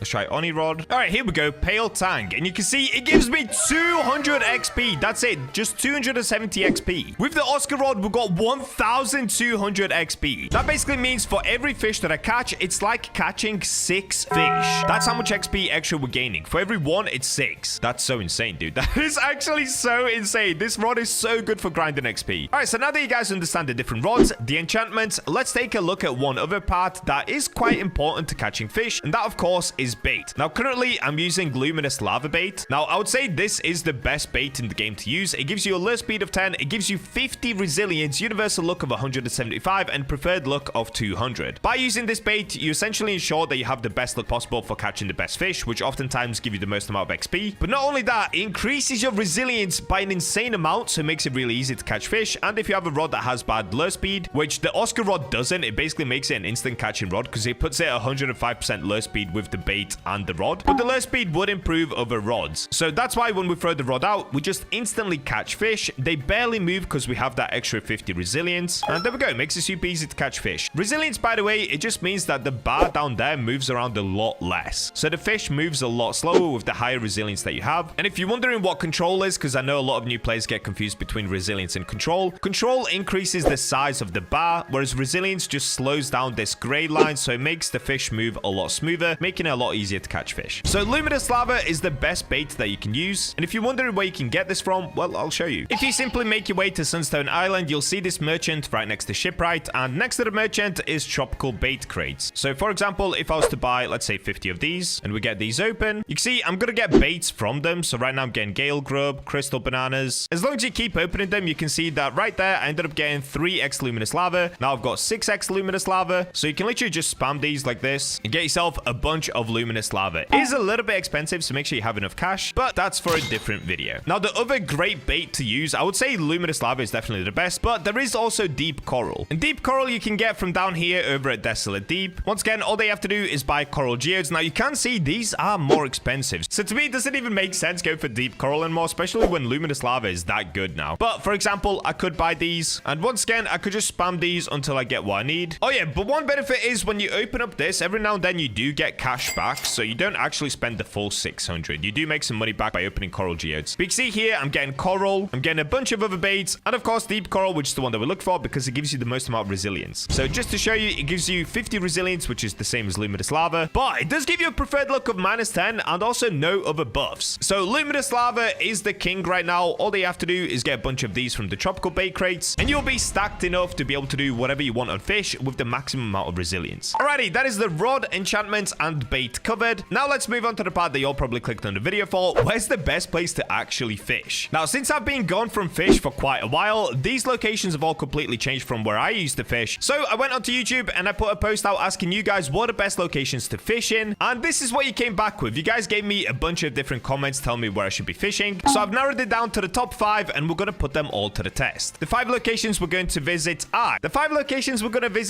Crystal Cove, Castaway Cliffs, Carrot Garden, Luminescent Cavern, and Sunstone Island for the Tartaruga fish. So let's make our way to the most requested one, Crystal Cove, and let's get fishing. Location number 1 is down here at the depths. So what you want to do is go towards the merchant, turn right, go this way. Now, I've actually never been here before. I think this is the correct tunnel. Let's find out. So you go onto this bridge once you've turned right. Follow this. You'll see this crystal to your left. So you've got 2 red crystals. And I believe all that we have to do now is just run through this tunnel. Let's find out. Oh, it worked! Crystal Cove.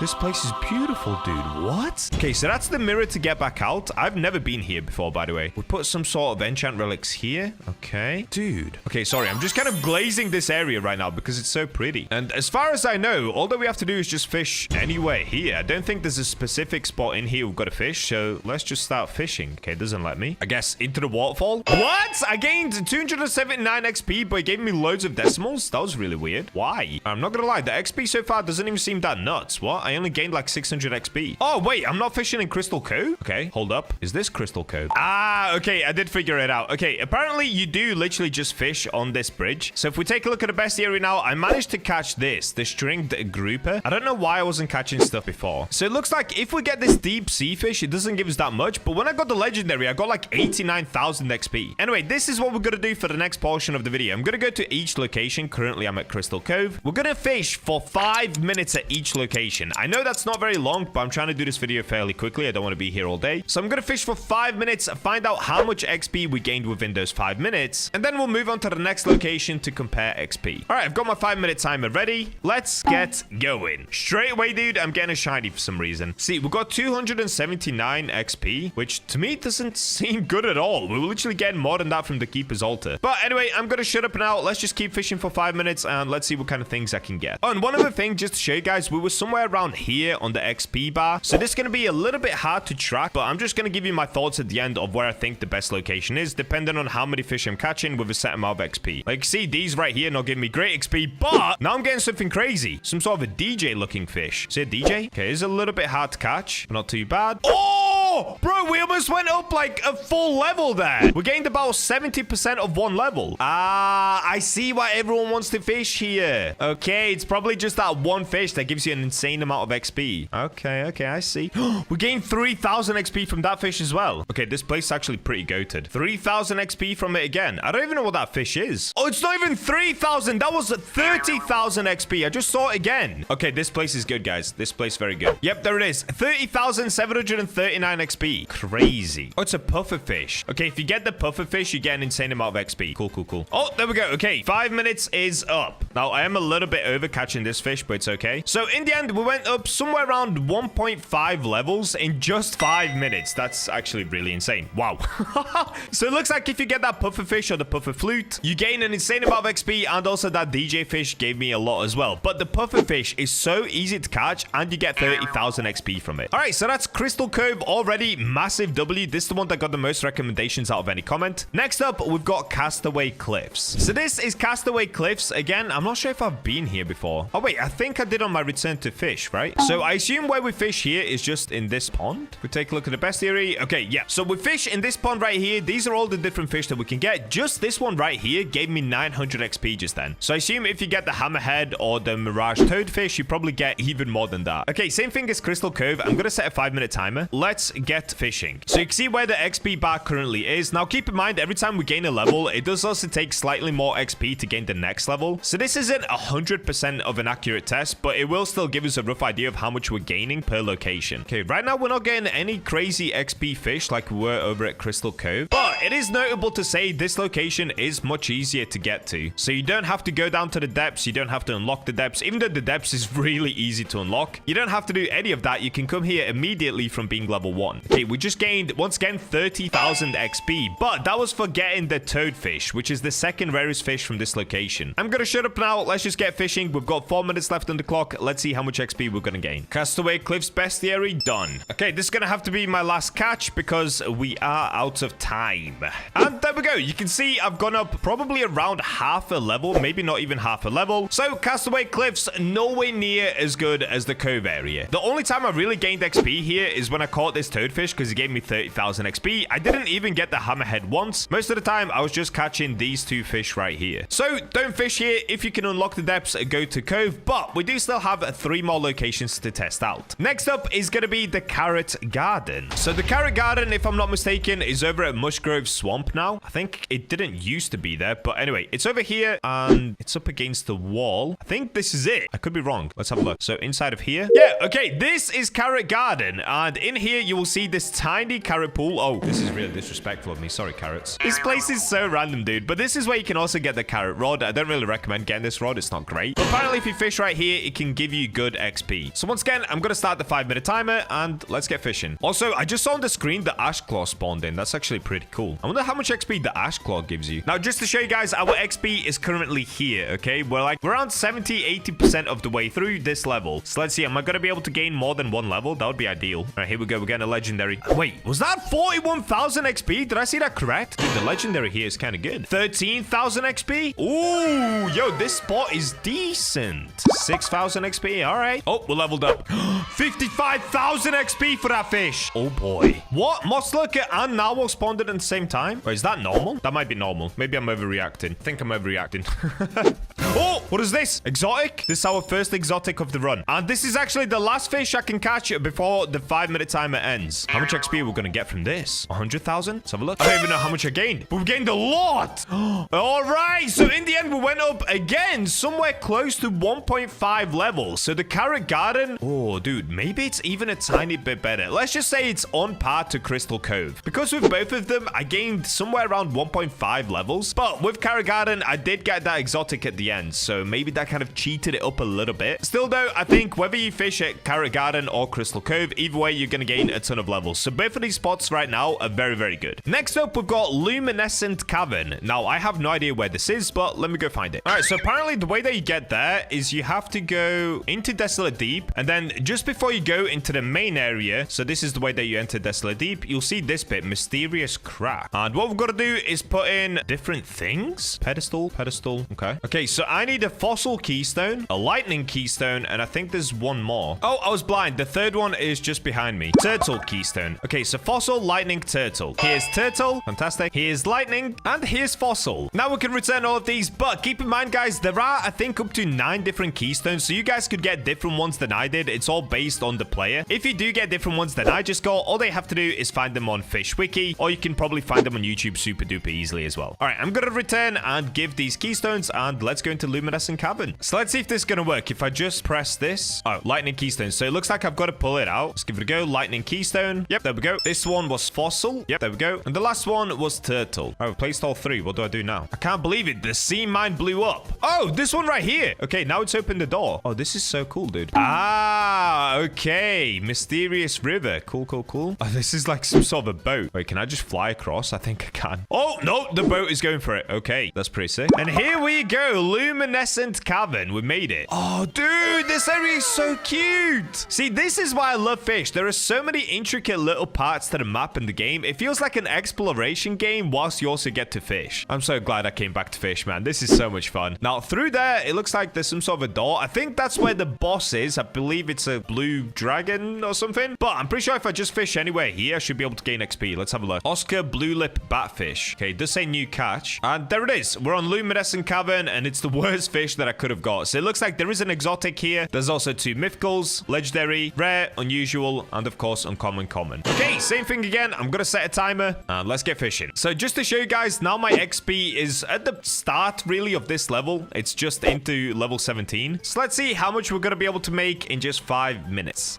At the moment, we're getting cooked with these stalactites, which is what you used to get from the brine pool, but I guess you can also get them here, which makes sense because they're both in the desolate deep area. Oh, we're getting a legendary. Okay, minus 20% progress speed. It's not moving that much, which is good. We're gonna get a perfect catch. 39,000 XP. Okay, that's not bad. Oh, by the way, guys, as well, when you get a perfect catch, I'm pretty sure you gain more XP than you do when you don't get a perfect catch. I can actually test this the next time we get a legendary. So that time I gained 39,000 XP. Let's see how much I'm gonna gain if it's not a perfect catch. If I manage to get a legendary again. We're already 2 minutes in, and I've only had 1 legendary and just all uncommons. All right, that is officially 5 minutes, and look how much we moved in levels. I was basically catching stalactites that whole time and only commons. If we take a look at the best theory, the only thing that I got was 1 legendary, only commons, and stalactites. And stalactites were giving me around 270 XP per catch. So whoever said Luminescent Cavern, you must come down here when it's super high luck, like maybe when it's a 1000x luck during admin events, because fishing here normally, you're not gonna get anything good. You really just won't. So we only gained around 0.2 levels just then, making Luminescent Cavern the worst place so far, even worse than Castaway Cliffs. And lastly, we got one that's slightly unconventional. We've got one that says Sunstone Island to catch the Tartaruga fish. Now, the Tartaruga is the turtle that was in the second sea, I believe, and it did used to give you a ton of XP in the second sea. I remember that used to be an XP spot in the second sea. So let's make our way out to Sunstone Island, and let's see if that's going to be any good. Honestly, I don't have high hopes, but you never know. Here we go. We're pulling up on Sunstone Island. Alrighty. So I'm not sure where you have to fish. I think you can just fish anywhere, because Sunstone Island, it's all just one big spot. So let's give it a go, and let's see. What can I actually catch here? Chinfish, okay. If we check the best theory for Sunstone Island. Oh, yeah, it is there. Okay, Tartaruga is now part of Sunstone Island, so there are 2 exotics you can get. It's Tartaruga and, of course, the Speed Core. The Speed Core is how you make the Glimmer Suit boots, I believe, if I'm correct. I'm pretty sure. Yeah, it's these little things right here, I think. All right, so these are all of the different fish that we can catch here. We just got the chinfish right then. So, same thing again. I'm gonna get fishing for 5 minutes, and let's see how many levels we can gain. Right now, we're not even halfway through level 17. Oh, we're getting exotic. Hold up. I think... Wait, am I getting the Speed Core? No! Oh, that still gives like 3,000. Oh, wait, another exotic. Is this the Speed Core again? Oh, it is. What? Double Speed Core? That's kind of crazy. At least we still got 3,000 XP. That's still way better than Luminescent Cavern. All right, here we go. Last one. Oh! On the last one, we've got it. We've got the Tartaruga. No, do not bring brain rot to fish, Bacha. Keep it away. Keep it away. All right, let's have a look. For the last one, what we're gonna get? Oh! Okay, so we gained about a full level. All mainly because I just got this fish, this turtle. All right, so in the end, that actually wasn't that bad, but I will say, if I didn't catch that at Sunstone Island, this place wasn't great. So in the end, this is how the locations are ranked. In last place is the Luminescent Cavern, mainly because I never caught the epic fish that lives there, but I mean, if you're gonna go down there and fish, it's kind of pointless because you're not gonna get that epic fish every time. So in 5th place, Luminescent Cavern. In 4th place, it's between Sunstone Island and Castaway Cliffs. I'm gonna give them a draw because with Sunstone Island, I did get that Tartaruga just then, and it gave me 1 full level, but if I didn't get it, this place would have kind of sucked. So I'm gonna say they're about even. Maybe Castaway Cliffs is a little bit better, especially because you can gain more XP without catching the exotic. So let's say 4th place is gonna be Sunstone Island, 3rd place is Castaway Cliffs, and I'm gonna say in both 1st place is gonna be Crystal Cove and Carrot Garden. Honestly, maybe Carrot Garden was a tiny bit better. It's kind of hard to measure it because it really does depend on your luck on what fish you're catching. fishing, but they're both great locations. Personally, I would choose Crystal Cove just because it looks a little bit prettier to fish in. I'm gonna continue fishing right here through this tunnel. So if you found this video useful, make sure to hit subscribe. And with that, I'll catch you guys in the next video. Hopefully when I come back, I'm gonna be a much higher level.